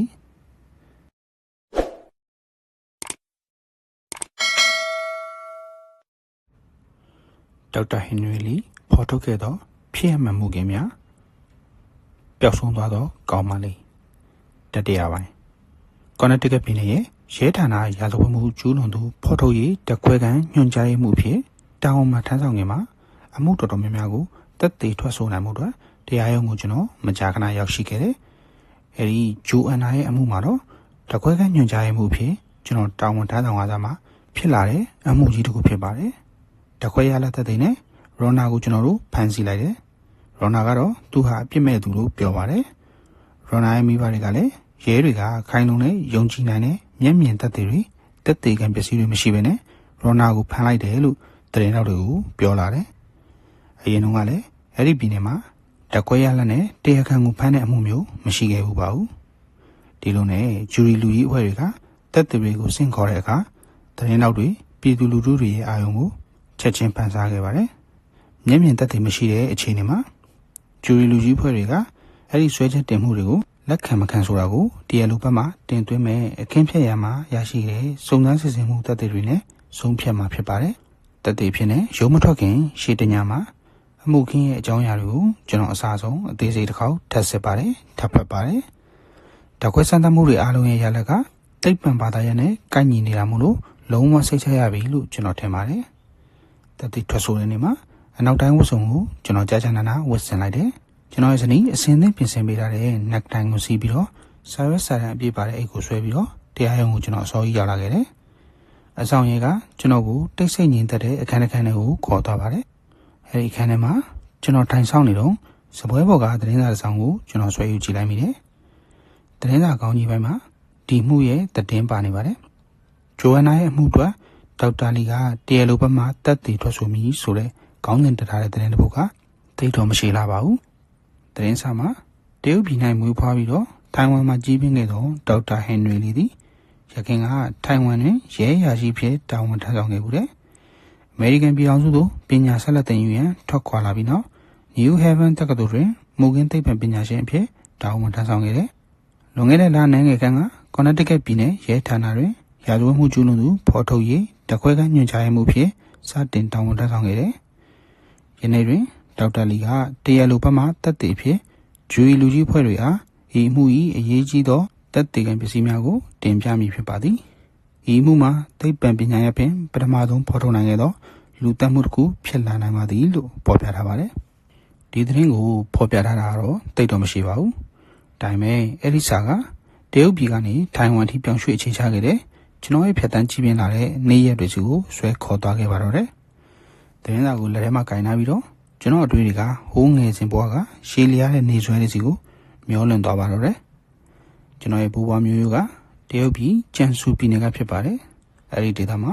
ကုန်သွယ်စီးပွားရေးလုပ်ပါတယ်စီးပွားရေးအောင်မြင်တာကြောင့်မိသားစုကချမ်းသာကြွယ်ဝပါတယ်ရမီရဖားတို့ရဲ့ချစ်ခင်ယူသွင်းမှုကိုလည်းခံခဲ့ကြရပါတယ်စီးပွားရေးကိုဖခင်ဖြစ်သူကဆက်လက်အမွေခံထိန်းသိမ်းပြီးနောက်စီးပွားရေးနယ်ပယ်ကိုတိုးချဲ့ခြင်းခဲ့ပါတယ်ရှန်ဟိုင်းဘက်မှာကုန်သွယ်ကူးသန်းရောင်းဝယ်ဖို့နေရာကောင်းတစ်ခုရှိတယ်လို့ကြားတာနဲ့ဖခင်ကရှန်ဟိုင်းတောင်ဘက်တစ်လျှောက်မှာဓာတ်ဆီနဲ့တခြားနေစဉ်အသုံးဆောင်ပစ္စည်းတွေကိုကူးသန်းရောင်းဝယ်ခဲ့ပါတယ်စီးပွားရေးကလည်းတကယ်ကိုအောင်မြင်ခဲ့ပါတယ်ဖခင်ကသားသမီးတွေကိုလည်းအရန်ချစ်ပါတယ်အိမ်ရဲ့စားဝတ်နေရေးအတွက်နေတိုင်းအပြင်မှာလုံများပေမဲ့အားရနဲ့အိမ်ကိုပြန်လာပြီးတော့ကလေးတွေနဲ့ဆော့ကစားတယ်အဲဒီချိန်တုန်းကဖခင်နဲ့မိခင်မှာကလေး10ယောက်ရှိနေပြီဖြစ်တယ်1938ခုနှစ်မှာအမိဝန်တွင်းကကျွတ်ပြီးတော့ကျွန်တော်ကသူတို့ရဲ့17ယောက်မြောက်ကလေးဖြစ်ခဲ့ပါတယ်ကလေးများရင်မိသားစုတာဝန်တွေမထမ်းရွက်နိုင်ပါဘူးလူများကစိုးရိမ်ကြပါမယ်ကျွန်တော်မိဘနှစ်ပါးကတော့အဲဒီလောက်ကလေးအများကြီးထိန်ရကျွေးမွေးရတာကိုတော့ကျင်သားရနေခဲ့ပြီမို့လို့တယောက်ပို့လာလဲသူတို့အတွက်ဘာမှမထူးဘူးလို့ဆိုပါတယ်ကျွန်တော်တနေ့သားရွယ်ရောက်တော့ငကိုနေခဲ့တဲ့ရွာကနေအဲဒီတော့ကအစီကားဆုံးလို့ထင်စားရတဲ့ ရှန်ဟိုင်းမြို့ကိုကျွန်တော်တို့ပြောင်းရွှေ့ခဲ့ကြတယ်ရှန်ဟိုင်းလိုမြို့ကြီးပြကြီးရဲ့စူညံလှုပ်ရှားမှုတွေကကျွန်တော်တို့လူရွာကပြောင်းရွှေ့လာသူတွေအဖို့အလွန်တစိမ့်ဆန်နေခဲ့ပေမဲ့လည်းကျွန်တော်တို့တမိသားစုလုံးအိမ်ကြီးတအိမ်မှာအတူနေခဲ့ကြတယ်အတူနေအတူပြောနေရက်တွေကိုပျော်ပျော်ရွှင်ရွှင်ဖြတ်တန်းခဲ့ကြတယ်ဖခင်ရဲ့စီးပွားရေးလုပ်ငန်းကလည်းတိုးချဲ့လေးပါပဲကျွန်တော်တို့ဘဝကတက်တောင့်တက်တာရှီလွန်ခဲ့ပါတယ်မိခင်တယောက်တည်းမနိုင်မနှင်းဖြစ်နေလို့အိမ်ကူတော်ခေါ်ရပါတယ်ရွာကလူတချို့ရှန်ဟိုင်းကိုရောက်လာပြီးတော့ဖခင်ထံမှာလာပြီးတော့မိခိုကြတယ်ဖခင်ကလူတွေအပေါ်ကျင်နာတတ်သူမို့လဲကူညီခဲ့တယ်သူတို့ကိုကျွန်တော်တို့နဲ့အတူနေထိုင်စေတာမို့လို့နေရင်ကလူဝင်လူထွက်များပြီးတော့စီကားခဲ့ပါတယ်ရှန်ဟိုင်းကိုကျွန်တော်တို့ပြောင်းရွှေ့လာပြီးတော့ဖခင်ကပို့အလုပ်များလာပါတယ်ဒါပေမဲ့အားလက်ချိန်လေးတွေရှာပြီးတော့ကျွန်တော်တို့ကိုသူစာသင်ပေးခဲ့တယ်ဖခင်ကစီကံတကြားသင်ကြားပေးခဲ့ပါတယ်တခါကျွန်တော်တို့အမှားရွတ်ဆိုမိပြီဆိုရင်သူကထမင်းစားတဲ့တူနဲ့ကျွန်တော်တို့လက်ဖွားကိုရိုက်တတ်တယ်ဒါကြောင့်သင်ယူမှုမှာကျွန်တော်လုံးဝမပေါ်စားခဲ့ဘူးဖခင်အိမ်ပြန်လာလို့စာအလုပ်ရွတ်ဆိုခိုင်းတဲ့အချိန်မှာအမှားရွတ်မရှိဘဲနဲ့ကျွန်တော်ရွတ်ဆိုနိုင်ခဲ့တယ်မျက်စိတမိတ်တွင်းမှာပဲရှန်ဟိုင်းကိုပြောင်းရွှေ့လာခဲ့တာက3နှစ်ရှိသွားခဲ့ပါပြီ1948ခုနှစ်မှာဖခင်ကစစ်အန်ရဲ့ကြောင့်မိသားစုလုံခြုံရေးကိုစိုးရိမ်ပြီးတော့ကျွန်တော်တို့ကိုထိုင်ဝမ်သို့ပြောင်းရွှေ့ဖို့စီစဉ်ခဲ့ကြပါတယ်ကျွန်တော်တို့ရဲ့ဒုတိယအကူကအစောကြီးကလေးကလေယာစိုက်ပျိုးရေးနဲ့ထိုင်ဝမ်ကိုရောက်နေပြီဖြစ်ပါတယ်တတိယအကူကလည်းထိုင်ဝမ်မှာအင်ဂျင်နီယာအလုပ်လုပ်ကိုင်နေပြီဖြစ်ပါတယ်သူတို့ကကျွန်တော်တို့နေထိုင်နိုင်မှုအတွက်အစဉ်အသင်းပြင်ဆင်ထားပြီးဖြစ်ပါတယ်ဆွေမျိုးတော်များများကလည်းထိုင်ဝမ်ကိုလာပြီးတော့ကျွန်တော်တို့ကိုမိခိုလာကြပြန်တယ်ဖခင်ကရှန်ဟိုင်းကနေထိုင်ဝမ်ကိုပုံမှန်ပတ်စံတွေပို့ပေးနေခဲ့ပါတယ်ချမ်းသာကြွယ်ဝတာကြောင့်လာရောက်မိခိုတဲ့ဆွေမျိုးသားချင်းတွေကိုမိခင်ကလိုလာလာရဲရောပင်ကူညီခဲ့ပါတယ်မမိပါသေးတယ်ကျွန်တော်အသက်9နှစ်အရွယ်တုန်းကတမိသားစုလုံးပျော်ပျော်ရွှင်ရွှင်နဲ့နှစ်သက်ကူဖို့ပြင်ဆင်နေကြပါတယ်ဖခင်ရဲ့အပြန်ကိုတမိသားစုလုံးကစီးကျူဖို့ပြင်ဆင်နေကြတယ်အဲ့ဒီချိန်မှာပဲ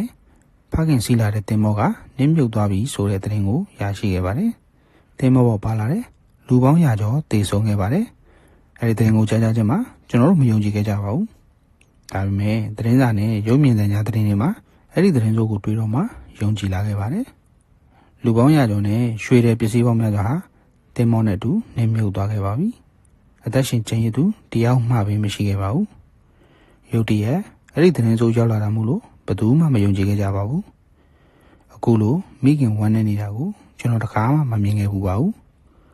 တင်မောနဲ့မြုပ်ခဲ့ရင်လေဖခင်ဟာအသက်ရှင်လျက်လွတ်မြောက်သွားနိုင်တယ်လို့သူထင်မြင်နေခဲ့ပါတယ်ဒါကြောင့်ငွေကြေးမြောက်များကုန်ကျခံပြီးတော့ရဟရင်တစည်းငှားရမ်းပြီးတော့အခင်းဖြစ်ရနေရာတွေမှာရှာဖွေခဲ့ပါတယ်ဒါပေမဲ့ဘာမှအကြောင်းမထူးခဲ့ပါဘူးဖခင်ဟာဒီလိုနဲ့ပဲကျွန်တော်တို့ကိုထာဝရခွဲခေါ်သွားခဲ့ပါတယ်ထိုင်ဝမ်မှာအခြေချဖို့သူစီစဉ်ခဲ့တဲ့အိမ်မက်ကလည်းပြိုကွဲသွားခဲ့ပါတယ်ကျွန်တော်တို့စီလာရောက်မိကုန်နေတဲ့ဆွေမျိုးတွေလည်းထွက်ခွာသွားခဲ့ပြီးတော့နေအိမ်မှာကျန်ရည်သူကတကားမှအပြင်မှာအလုံးမလုပ်ဘူးတဲ့အသက်50နီးပါးရှိတဲ့မိခင်ပဲဖြစ်ပါတယ်နေယောက်ျားတည်ဆုံးခဲ့တဲ့နာကျင်မှုတွေနဲ့အတူအခြေအနေရင်လာတဲ့စီးပွားရေးဒဇိမ့်တရံတွေရဲ့နယ်မြေကြားမှာအရွယ်မရောက်သေးတဲ့သားသမီး10ယောက်ကျော်ကြီးရဲ့ကြီးလေးတဲ့တောင်ဝန်ကိုမိခင်ကပကုံးထမ်းဆောင်ရွက်ခဲ့ပါတယ်မိခင်ကဇွဲတက်တိပြည့်စုံပြီးတော့အပင်ပန်းခံနိုင်သူပါဖခင်တည်ဆုံးပြီးနောက်မိခင်ဟာဝမ်းနဲ့ကြေခွဲပြီးတော့သားသမီး17ယောက်ကိုပြုစုပြောထောင်မဲ့တောင်ဝန်ကိုပကုံးလွှဲပြောင်းယူခဲ့တယ်အိမ်မှာအကို2ယောက်နဲ့အမ2ယောက်ပဲအလုပ်လုပ်သေးတာမို့လို့ပူရှန်ဝင်ကတနာစရာကောင်းတော့အောင်နေနေခဲ့ပါတယ်အဲ့ဒါလောက်များတဲ့သားသမီးတွေကိုကျွေးမွေးပြုစုနိုင်မှုအတွက်မိခင်ကမနက်မိုးမလင်းခင်တည်းကရက်လေးမျက်နှာသို့ပြေးလွှာခဲ့ရတယ်ကျွန်တော်တို့ပိုက်ပြေးဖို့ကြောင်းနေဖို့စီစဉ်ရပါတယ်တခြားသူတွေမှာဖခင်ရှိပြီးတော့ကိုယ်မှမရှိတာကိုတွေ့တဲ့အခါကျွန်တော်ဝမ်းနဲ့တက်လာတယ်မိခင်ကတော့သူ့ရဲ့နာကျင်ဝမ်းနည်းမှုကိုဖုံးအုပ်ပြီးတော့ကျွန်တော်တို့ကိုပညာကောင်းကောင်းသင်ယူနိုင်ဖို့ကျွန်တော်တို့ပေါ်ထားတဲ့သူ့ရဲ့မျှော်လင့်ချက်တွေမမဲစေဘူးဒါမှကွယ်လွန်သူဖခင်ကနှစ်သိမ့်ရရောက်မဲ့အကြောင်းကိုလည်းပြောပါတယ်အိမ်ရဲ့ခက်ခဲတွေကိုကျွန်တော်တို့မောင်နှမတွေသိကြပါတယ်အိမ်ရဲ့ဝေယဝစ္စတွေကိုကူညီလုပ်ကင်ပေးကြသလိုအိမ်ပြင်ထွက်ပြီးတော့အိမ်ရဲ့စရိတ်တွေတက်နိုင်သလောက်လည်းကူညီရှာဖွေပေးကြပါတယ်ရှန်ဟိုင်းမှာနေခဲ့တဲ့နေ့ရက်တွေထက်ဆိုင်တိုင်းပြည်မှာနေခဲ့ရတဲ့ရက်တွေကစီနေရီလိုခွာခြားလာပါတယ်အိမ်မှာမကြာခဏငွေပြက်လာတာတွေဝါဝလင်းလင်းမစားရတာတွေအကြီးဝတ်ပြီးသားအဝတ်ထဲကိုအငယ်ကဝတ်ရတာတွေဖာယာပရပွားနဲ့အင်ကြီးတွေပေါင်းမိတွေမီးဆိုလဲခြွေထားရပြန်တယ် မိချွေထားဖို့အတွက်လည်းကလေးတွေအားလုံးစာကြည့်စပွဲတစ်လုံးမှာထိုင်ပြီးတော့စာတွေကြည့်ခဲ့ရတယ်အိမ်ချင်းရောက်တာနဲ့မိကိုချက်ချင်းပိတ်ပစ်လိုက်ရတယ်မိခင်ကပညာမသင်ကြားခဲ့ဘူးပေမဲ့ဖခင်ကကလေးတွေရဲ့ပညာရေးကိုဦးစားပေးတယ်ဆိုတာကိုသူသိလို့သူဘလောက်လုံးများများအားလက်ချိန်လေးရှိတာနဲ့ကျွန်တော်တို့ရဲ့ကျောင်းသင်ခန်းစာကိုစစ်ကြည့်တတ်တယ်အိမ်မှာပတ်စံမရှိပေမဲ့စာအုပ်ဝယ်ဖို့ကျောင်းလာကပေးဖို့အတွက်ဆိုရင်မိခင်ကအမျိုးမျိုးရှာကြံပေးတတ်တယ်အဲဒီတော့ကကျွန်တော်တို့တိုင်ပင်နဲ့မလန်မကန်ကတုံယုံဆိုတဲ့မြို့ကလေးရဲ့စင်ကြီးပုံမှာနေနေတာပါကျောင်းကနေမြို့လေးကိုတွတ်တက်ရတာမို့လို့ခရီးကအတော်လေးကိုလမ်းလျှောက်ရပါတယ်ကျွန်တော်ကျောင်းဆက်တက်တဲ့နှစ်တုန်းကကျောင်းမှာခြေပလာနဲ့ကျောင်းတက်ခွင့်မပေးပါဘူးဒါကိုမိခင်ကသိတော့ပတ်စံချွေတာပြီးတော့ကျွန်တော်တို့ဖက်နဲ့တရံဝယ်ပေးခဲ့ပါတယ်ဖခင်သိဆုံးပြီးတော့ကျွန်တော်ဖက်နဲ့တည်းမစီခဲ့ရပါဘူးအချိန်တော်တော်များများကိုခြေပလာနဲ့ပဲနေခဲ့ရတာပါအိမ်ကရန်ဆင်းရဲပေမဲ့မိခင်ဟာချွေတာနိုင်သမျှချွေတာပြီးတော့ကျွန်တော်တို့ဖက်နဲ့တရံဝယ်ပေးခဲ့ပါတယ်အဲဒီဖက်နဲ့တရံဝယ်ဖို့အတွက်မလွယ်ကူခဲ့ဘူးဆိုတာကိုကျွန်တော်သိပါတယ်ဒါကြောင့်မပြတ်စည်းစေခြင်းခဲ့ပါဘူးကျောင်းသွားရင်ခြေပလာနဲ့သွားပြီးတော့ကျောင်းပေါ်ဝါရောက်တော့မှအဲ့ဒီဖက်နှက်ကိုကျွန်တော်ထုတ်စီခဲ့တယ်ညနေကျောင်းစီရင်ကျောင်းတကားဘွားကထွက်တာနဲ့ဖက်နှက်ကိုချွတ်ပြီးတော့ခြေပလာနဲ့ကျွန်တော်အိမ်ပြန်ခဲ့တယ်ဒီလိုနဲ့တခြားကျောင်းသားတွေတစ်နှစ်တရံဖက်နှက်တွေလဲနေချိန်မှာကျွန်တော်ဖက်နှက်ကတော့ကျွန်တော်နဲ့နှစ်တော်ကြာကြီးနေခဲ့ပါတယ်အိမ်မှာပတ်စံမရှိပေမဲ့မိခင်ကကျွန်တော်တို့ကိုပညာကောင်းကောင်းသင်ယူစေခဲ့တယ်နံပါတ်1အမနံပါတ်3နံပါတ်4နံပါတ်6အမတို့ကတက္ကသိုလ်အသီးသီးသို့ရောက်ကုန်ကြပါတယ်အဲဒီနောက်မှာမိခင်ကနံပါတ်3အမနဲ့တူအမေရိကန်နိုင်ငံကိုထွက်လာခဲ့ပါတယ်ကျွန်တော်ကတိုင်ပေမှာနံပါတ်4အမနဲ့သူ့ယောက်ျားရဲ့အိမ်မှာနေပါတယ်အိမ်မှာကျွန်တော်ကအငယ်ဆုံးဖြစ်ပြီးတော့ကျောင်းစာအဆင့်ကလည်းအတော်တန်မို့လို့မိခင်ကနိုင်ငံခြားမထွက်ခင်မှာကျွန်တော်ကိုစာကြိုးစားဖို့ထပ်တလဲထဲမှာခဲ့တယ်ကျွန်တော်ကိုမာစတာဘွဲ့ရအောင်ယူဖို့လည်းမျှော်လင့်ခဲ့တယ်မိခင်စိတ်မပူအောင်ကျွန်တော်မာစတာတန်းအထိပညာသင်မဲ့အကြောင်းကိုလည်းပြောပြခဲ့တယ်ကျွန်တော်ပညာသင်ယူစဉ်မှာညီကိုမောင်နှမတွေကကျွန်တော်ကိုအရန်ကြီးစိုက်ခဲ့ကြပါတယ်နံပါတ်4ကိုနံပါတ်5အမနံပါတ်6အမနဲ့ကျွန်တော်အောက်ကညီမငယ်2ယောက်ပြီးတော့သူ2ယောက်တို့ကလည်းအသက်အရွယ်သိမကွာတာကြောင့်ပို့ပြီးတော့ပေါင်းသင်းပြောဆိုနိုင်ခဲ့တယ်ကျွန်တော်တို့ကဆင်းရဲတဲ့ဘဝကနေကြီးပြင်းလာခဲ့ကြတဲ့ညီကိုမောင်နှမတွေဖြစ်တယ်အလဲတန်းကိုအမကြီးရဲ့အိမ်မှာနေပြီးတော့ကျွန်တော်ကြောင်းတက်ခဲ့တယ်အလဲတန်းအထက်တန်းကာလတွေမှာစိတ်တူကိုယ်တူတငယ်ချင်းတွေတော်တော်များများနဲ့ကျွန်တော်ရင်းနှီးခဲ့တယ်အဲဒီတော့ကအတန်းကောင်းဆောင်ဦးတောင်မင်းဆိုတာကျွန်တော်မှမိနေသေးတယ်ခုချိန်မှာသူကနိုင်ငံကာကွယ်ရေးညီလာခံမှာဒုအတွင်းမှုဖြစ်နေပါတယ်နောက်တငယ်ချင်းတယောက်ကအတန်းထဲမှာအမှုပညာအသင်ကောင်းဆောင်လုပ်ပါတယ်အခုတော့သူကနာမည်ကြီးပကြီးစရာဖြစ်နေခဲ့ပါပြီကျွန်တော်ကအတန်းထဲမှာအတန်းတန်ရှင်းရေးတည့်ရရေးညီညွတ်ရေးကောင်းဆောင်လုပ်ခဲ့တယ်နောက်တော့ရဲဝန်ထမ်းဘဝရောက်ခဲ့တယ်အလဲတန်းတုန်းကတော့ကျွန်တော်ဘတ်စကတ်ဘောကစားသမားတယောက်အရင်ဖြစ်ချင်ခဲ့တယ်အားရနဲ့ကမန်တော့ဘတ်စကတ်ဘောအသင်းမှာကစားခဲ့တယ်ဒါပေမဲ့အားရမလုံတော့တာကြောင့်ခန္ဓာကိုယ်ကမဖွံ့ဖြိုးခဲ့ပါဘူးဒါပေမဲ့ဘတ်စကတ်ဘောအသင်းနဲ့တော့ဝင်ကျင်ခဲ့ပါတယ်ညီပြဆရာကကျွန်တော်စိတ်ဆန္ဒတွေကိုမငြင်းပယ်ချင်တော့ကျွန်တော်ရဲ့6ပေကျော်မှာပြန်လာခဲ့ဖို့ပြောပါတယ်ကျွန်တော်ရက်ကအဲ့လောက်ရှိနိုင်မှာမဟုတ်ဘူးဆိုတာကိုသိလို့ကျွန်တော်ရဲ့ဘတ်စကတ်ဘောအိမ်မက်လည်းပြိုပြတ်သွားခဲ့ပါတော့တယ်ဘတ်စကတ်ဘောကစားလို့ကုန်းလွန်သွားတဲ့အချိန်တွေကိုလည်းပြန်ဖတ်ဆဲလို့မရခဲ့တော့ပါဘူးကျွန်တော်ဘတ်စကတ်ဘောကစားသမားတယောက်ဖြစ်ဖို့အတွက်မလွယ်ကူဘူးဆိုတာကိုသိလိုက်တာနဲ့ကျွန်တော်ကျောင်းစာသင်ခန်းကလည်းထိခိုက်သွားပါတယ်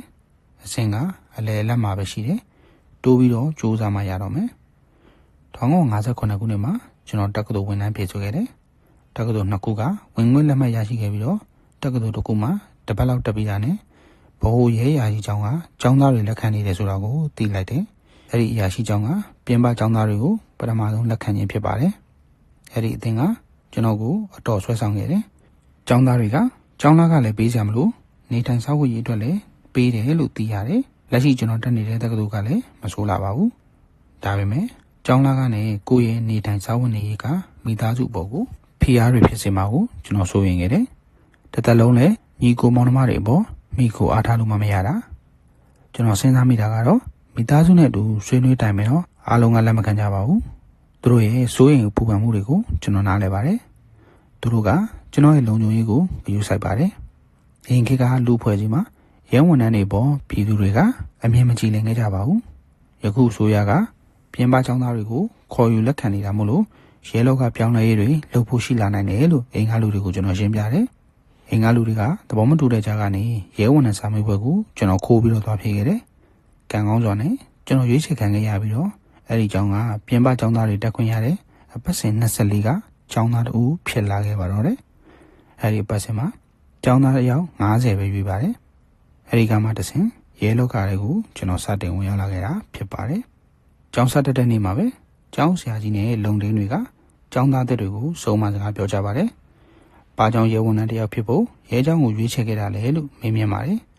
တချို့ကျောင်းသားတွေကတော့တခြားသူတွေအနိုင်ကျင့်တာကိုခံရလို့ကိုယ်ကရဲဖြစ်သွားတဲ့အခါအနိုင်ကျင့်မခံရအောင်လို့ပြောပါတယ်တချို့ကလည်းရဲလုပ်တာကအရန်ခံရသလိုလူတွေကိုကာကွယ်နိုင်တယ်လို့ပြောပါတယ်တချို့ကလည်းအရာရှိကြီးတွေဖြစ်ဖို့အခြေခံအုတ်မြစ်ချတာလို့ဆိုပါတယ်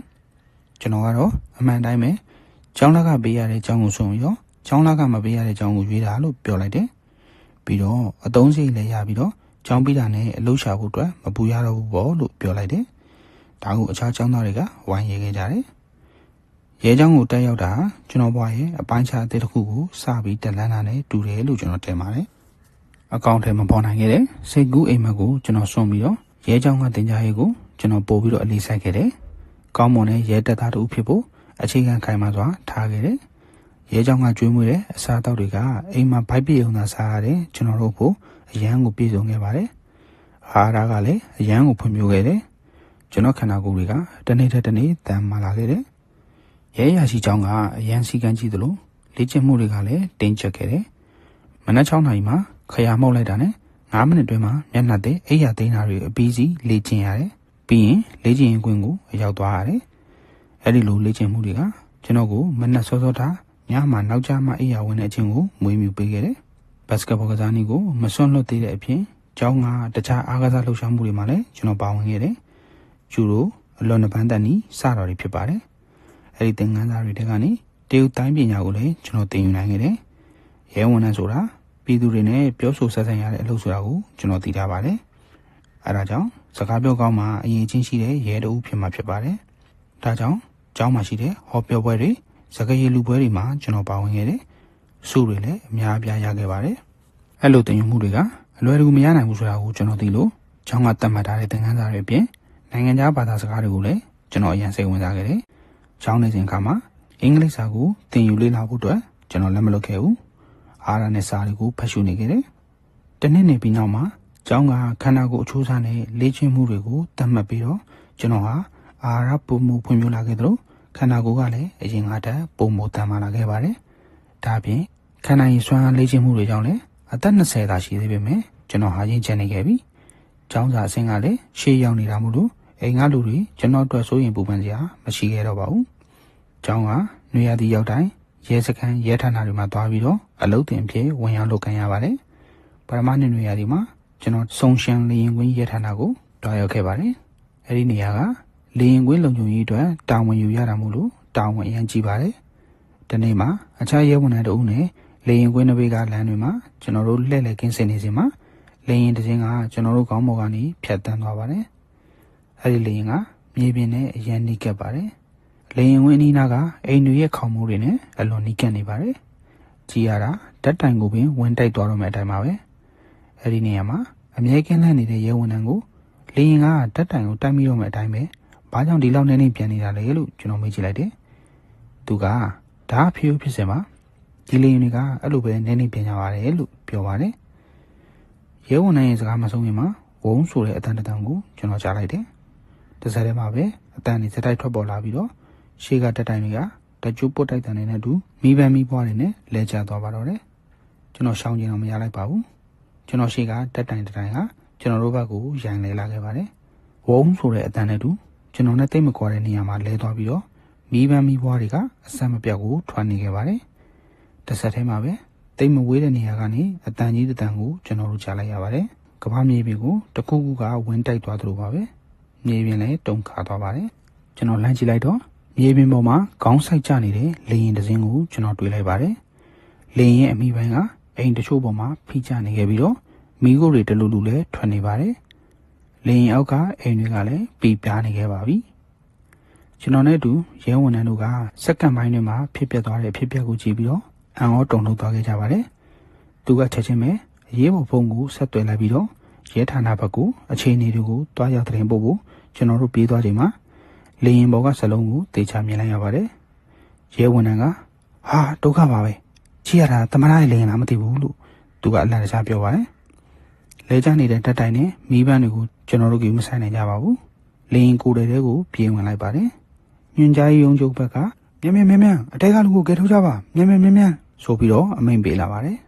လေရင်ကနေမိကိုတွေထွက်ပေါ်နေခဲ့တယ်အိမ်အများစုကကြောက်တုံးပြီးသလိုပြီးနေခဲ့ပါပြီအတဲကိုတိုးဝင်နိုင်မှုလက်နှစ်ဖက်နဲ့ကျွန်တော်တူးဆွားခဲ့ကြတယ်ကြောက်တုံးကြောက်ခဲတွေကိုအမြန်ဖယ်နေခဲ့ကြတယ်ဓာတ်ဆီနန်းတွေပလတ်စတစ်နန်းတွေနဲ့နှာခေါင်းထဲမှာဆူဆူရှာရှာတိုးဝင်လာပါတယ်ကျွန်တော်တို့အချိန်လူရပါမယ်မိဘနဲ့ဓာတ်ဆီတွေထိတွေ့သွားရင်လေရင်တွေကလူတွေရောအိမ်ထဲကလူတွေကပါကျွန်တော်တို့မကယ်တင်နိုင်သလိုကိုယ်တိုင်လည်းမိရဲပါသွားနိုင်ပါတယ်ကျွန်တော်အစွမ်းကုန်အားစိုက်ပြီးတော့ကြောက်တုံးတွေကိုဖယ်ရှားနေခဲ့တယ်တခြားကယ်ဆယ်ရေးအဖွဲ့တွေမိသက်တပ်ဖွဲ့တွေရှေးစင်းနောက်ဆင်းဆိုလိုရောက်လာခဲ့ကြတယ်အားလုံးတက်ညီလက်ညီဝိုင်းဝန်းကူခဲ့ကြတယ်အရက်လေးမျက်နှာလုံးမှာသွေးတွေပေးချင်နေတယ်လူတယောက်ကိုကျွန်တော်ဆွဲထုတ်လိုက်တော့သူ့တကိုယ်လုံးကလည်းသွေးတွေပေးချင်နေတယ်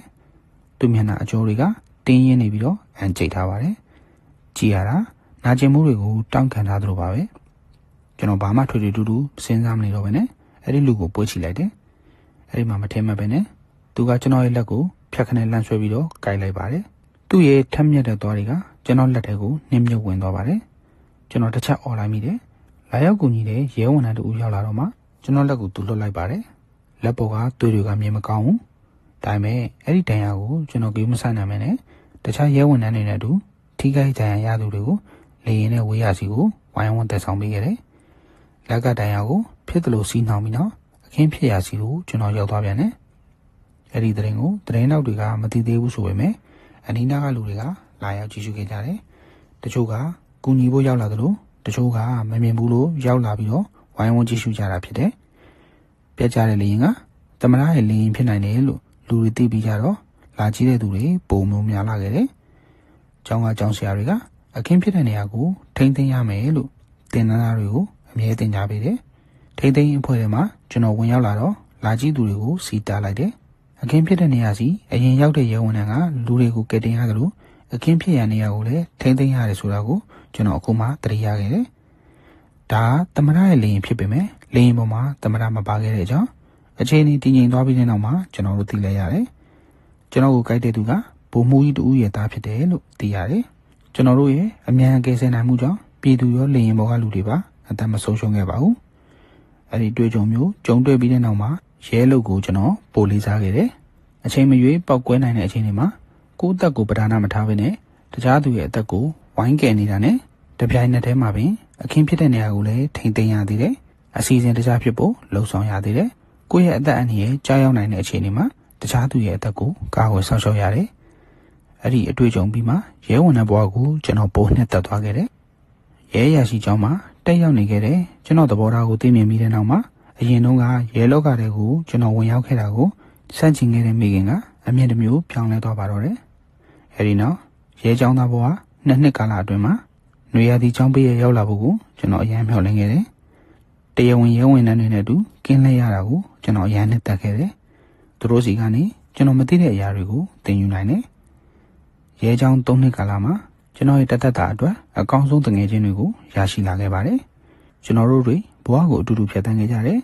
အတူတူလေ့ကျင့်သင်ယူခဲ့ကြတယ်ခိုင်မာတဲ့တန်ရောစင်နဲ့မိတ်ဆွေကောင်းဖြစ်ကျွန်တော်တို့တည်ဆောက်နိုင်ခဲ့ကြတယ်ရဲကျောင်းကသင်ကြားပေးခဲ့တဲ့သင်ခန်းစာတွေပြင်လူနေမှုဘဝရှင်သန်နေထိုင်မှုတသနာကိုလည်းကျွန်တော်တို့သင်ယူနိုင်ခဲ့ပြီးတော့ကျွန်တော်တက်တာကိုအကျိုးပြုခဲ့ပါတယ်ကျောင်းသားတိုင်းလူကမိသားစုတွေရှိကြတော့ကျောင်းပေးရနဲ့နှွေရာသီကျောင်းပေးရတိုင်းမှာအိမ်ပြန်ကြတယ်ကျွန်တော်ညီကိုမောင်နှမတွေကကိုကျောင်းသားတွေနဲ့အလုပ်များနေကြပြီးတော့မိခင်ကလည်းနိုင်ငံရခြားမှမှုလို့ကျောင်းပေးရတိုင်းမှာအိမ်မပြန်မဲနဲ့ကျောင်းမှာပဲတခြားကျောင်းသားတွေနဲ့အတူကျွန်တော်ရှိနေခဲ့တယ်စာတူတူကြည့်တယ်အပြင်တူတူထွက်လေတယ်အခုချိန်မှာယာရုကြီးရနေတဲ့တိုင်ပင်ရဲဌာနမှုဒုဌာနမှုတို့ကအဲ့ဒီတုန်းကကျွန်တော်နဲ့အတူလာခဲ့ကြတဲ့အတန်းပေါ်တွေဖြစ်တယ်အပတ်စဉ်24မှာကျောင်းပြီးခဲ့ကြတဲ့ကျောင်းသား49ယောက်မှာလက်ရှိထိ15ယောက်လောက်ကရဲလောကထဲမှာတာဝန်ထမ်းဆောင်နေကြတဲ့ဖြစ်ပါတယ်တော်တော်များများကရဲလောကမှာယာရုကြီးတွေရနေခဲ့ကြပါပြီရဲလောကကိုဆွန့်ခွာပြီးတော့တခြားနယ်ပယ်မှာလောက်ကင်နေကြတဲ့သူတွေကလည်းယာရုကြီးတဲ့သူတွေတော်တော်ထက်တဲ့သူတွေဖြစ်နေကြပါပြီတ 3 နှစ်တာကာလမှာရဲရာကြီးကျောင်းကတင် जा ပို့ချပေးခဲ့တာတွေကကျွန်တော်တို့ဘဝရဲ့အခြေခံကောင်းတွေအတွက်အုံမြင့်ချပေးခဲ့တာဖြစ်ပါတယ်အထူးသဖြင့်ကျောင်းရဲ့ဆောင်ပုဖြစ်တဲ့ရိုးသားခြင်းဆိုတဲ့အရာကကျွန်တော်ဘဝရဲ့တသက်တာမှာလက်ဆွဲဖြစ်လာခဲ့ပါတယ်1960ပြည့်နှစ်မှာဒုတိယအဆင့်အနေနဲ့ကျွန်တော်အောင်မြင်ခဲ့ပြီးတော့တိုင်ပေရဲဌာနမှာတာဝန်ကျခဲ့တယ်ကျွန်တော်ပထမဆုံးတာဝန်ယူရတာကအလောင်းဖြောက်လူတက်မှုတစ်ခုဆိုတာကိုကျွန်တော်မှတ်မိနေပါသေးတယ်အသက်ခံရတဲ့သူရဲ့အလောင်းကအပိုင်းပိုင်းဖြတ်ခံထားပြီးတော့အိုး6ခုထဲမှာထည့်ထားပါတယ်အိုးရင်းနာကိုကျွန်တော်အနီးကရှောက်ကြည့်တော့အပုံနှံစူးစူးဝါးဝါထွက်လာပါတယ်အိုးတွေကမင်းညစ်နေတဲ့အသားစားတွေလူသက်သမားခြံထားခဲ့တဲ့ရက်ဆက်မှုတွေကိုမြင်တွေ့ရချိန်မှာကျွန်တော်ရင်ဝါကိုတစ်ခုကလေးလံစွာဖိထားသလိုမျိုးခံစားလာရပါတယ်ပြိုအန်ခြင်းစိတ်တွေယုံထလာခဲ့ပေမဲ့ကျွန်တော်အောင်ကြီးနေခဲ့ပြီးတော့အိမ်ပြင်ကိုအမြန်ပြေးထွက်ပြီးတော့လက်ဆက်တဲ့လေးကိုတော်ဝရှူပြီးမှအခင်းဖြစ်တဲ့နေရာစီကိုပြန်လာပြီးတော့ဆက်လက်စစ်ဆေးမှုတွေပြုလုပ်ခဲ့ရပါတယ်နောက်လာတွေတော်ကြတဲ့ထီအောင်ကျွန်တော်ရဲ့မျက်စိထဲမှာအဲ့ဒီကြက်သိမ်းထားစရာကောင်းတဲ့အသားစားတွေကိုပဲမြင်ရောင်နေပြီးတော့လာတော်ကြတဲ့ထီအသားမစားရဲပဲတောင်ဖြစ်ခဲ့ရပါတယ်နောက်ပိုင်းမှာတော့အသက်ခံရသူတွေရဲ့မိသားစုဘက်ကနေဝင်ရောက်ခံစားကြည့်ခဲ့ပြီးတော့သူတို့ကတခြားသူတွေထက်ကိုပိုပြီးတော့ထိခိုက်နာကျင်ကြရလိမ့်မယ်ကျွန်တော်ကရဲဝန်ထမ်းတူဖြစ်တာကြောင့်သူတို့အတွက်တရားမျှတမှုတွေကိုရှာဖွေပေးရမယ်ဆိုတာကိုတွေးမိတော့မှာပဲအဲ့ဒီအော်အန်ဂျင်တဲ့စိတ်တွေကတဖြည်းဖြည်းပျောက်ကွယ်သွားပါတော့တယ်နောက်ပိုင်းဝန်ထမ်းဘဝအနှစ်30ကျော်အတွင်းမှာအမှုပေါင်း6000ကျော်ကိုကျွန်တော်စုံစမ်းဖော်ထုတ်နိုင်ခဲ့ပြီးတော့အလောင်းပေါင်းများစွာနဲ့ထိတွေ့ခဲ့ရတယ်ဒါကလူအဖွဲ့အစည်းတွေအမှတ်တရခံစားမှုအသက်ခံရသူမိသားစုတွေတာဝန်ယူခံစားမှုစတဲ့ခံစားမှုတွေကကျွန်တော်ကိုရဲစွမ်းတတိနဲ့ပြေဆုံးစေပါတယ်တိတ်ပံနည်းပညာနဲ့အသက်ခံရသူတွေကိုစားကျွန်တော်အတန်ထွက်ပြီးတော့မြတ်တမှုကိုတောင်းယူပြီးတော့လူတက်ကောင်ကိုဖော်ထုတ်တယ်1995ခုနှစ်ကုလသမဂ္ဂရဲ့ဖိတ်ကြားမှုနဲ့ဘော့စနီးယားနိုင်ငံလူမျိုးစုတပ်ဖြတ်ရေးအမှန်တရားကိုဖော်ထုတ်ဖို့အတွက်ကျွန်တော်သွားရောက်ခဲ့တယ်အပြစ်မဲ့တဲ့သူတွေမြုပ်နှံထားတဲ့နေရာမှာလည်းမြေမြုပ်မိုင်းတွေရှိတယ်မနီးမဝေးမှာလည်းတောင်ကျမ်းသူတွေရှိတာကြောင့်အချိန်မရွေးအသက်အန္တရာယ်ရှိနိုင်ပါတယ်ဒါပေမဲ့တစ်ချိန်လုံးကဂျပန်စစ်သားတွေတရုတ်ပြည်နန်ကျင်းမှာလူမျိုးတုံးတပ်ဖြတ်ခဲ့တဲ့အဖြစ်ကိုကျွန်တော်တွေးတောမိတာနဲ့ကြီးလေးတဲ့တာဝန်ကိုကျွန်တော်ထမ်းရွက်ရမယ်ဆိုတာကိုသိလိုက်ပါတယ်တရုတ်ပြည်မှာဖြစ်ပျက်ခဲ့တဲ့လူမျိုးတုံးတပ်ဖြတ်မှုမျိုးကိုဆက်လက်မဖြစ်ပွားစေခြင်းနဲ့ဆန္ဒနဲ့ပါပုတ်အနှံ့တွေကစူးစူးဝါးဝါကိုရနေတယ်ကြည်ယုံနေတယ်ချက်သိမ်းသားကြောက်ရွံ့စရာကောင်းနေတဲ့အလောင်းတွေကိုကျွန်တော်တိုးဝင်ပြီးတော့အဲ့ဒီအလောင်းတွေရဲ့ကိုယ်စားအမှန်တရားကိုရှာဖွေဖို့ကြိုးစားခဲ့တယ်တိုင်ပေရဲဌာနကအလုတ်တောင်ဝန်ကကြီးလေးပေမဲ့အတိတ်ပဲရှိတဲ့အလုပ်ဖြစ်ခဲ့တယ်အဲ့ဒီတုန်းကရဲစနစ်တစ်ခုလုံးပြောင်းလဲတိုးတက်မှုတွေလှုပ်ဆောင်နေတာမို့လို့နီလန်းတော်တော်များများကိုကိုယ်တိုင်ပဲစံတဝါဝါလှုပ်ဆောင်ခဲ့ရတယ်နိုင်ငံခြားကောင်းဆောင်တွေရဲ့လုံခြုံရေးကအစရာဇဝတ်မှုကျူးလွန်စုံစမ်းစစ်ဆေးမှုတွေအဆုံးလုံရင်းကိုင်းတင်ယူရင်းနဲ့ကိုယ်ပိုင်နည်းတစ်ခုရှိလာဖို့ကြိုးစားခဲ့ရတယ်အဲ့ဒီချိန်တုန်းက BNN စစ်ပွဲစတင်ချိန်ဖြစ်တာမို့လို့ထိုင်ဝမ်ကအမေရိကန်စစ်တပ်ရဲ့ဖျက်တမ်းရရိတ်ခါတူလောင်ရနေရဖြစ်ခဲ့ပါတယ်ရဲဌာနကလှုပ်ဆောင်ရမယ့်အမှုတွေများလာခဲ့တယ်ဖျက်တမ်းသွားလာကြတဲ့အမေရိကန်စစ်သားတချို့ကထိုင်ဝမ်မှာပရုတ်ကြခဲ့တယ်အမေရိကန်စစ်သားတော်တော်များများကတရုတ်မျိုးသမီးပြိုတွေကိုမရင်းချင်းတပ်ဖြတ်မှုတွေကျူးလွန်ခဲ့တာကြောင့်အမေရိကန်ကောင်စစ်ဝန်ရုံးကိုပြည်သူများဝန်ရံပြီးတော့အမေရိကန်စန့်ကျင်ရေးတွေပါပြုလုပ်ခဲ့ကြတယ်ဒီနေ့မှာအမေရိကန်စစ်သားတယောက်ကအရန်မှုနဲ့တရုတ်မျိုးသမီးတယောက်ကိုဆွဲလာရန်လာလုပ်ပါတော့တယ်လမ်းတော်လမ်းလာတွေကဝိုင်းဆွဲတပ်ပုတ်ပြီးတော့အဲ့ဒီစစ်သားကရဲစခန်းထဲကိုပြေးဝင်လာခဲ့တယ်အဲ့ဒီတော့ကကျွန်တော်တာဝန်ကျနေတဲ့အချိန်မို့လို့တကားရဲ့ပြင်ဘက်မှာဒေါသတကြီးဖြစ်နေတဲ့လူအုပ်ကိုကြည့်ပြီးတော့တကားဖွင့်ပေးလိုက်ရင်အဲ့ဒီလူအုပ်လက်ချက်နဲ့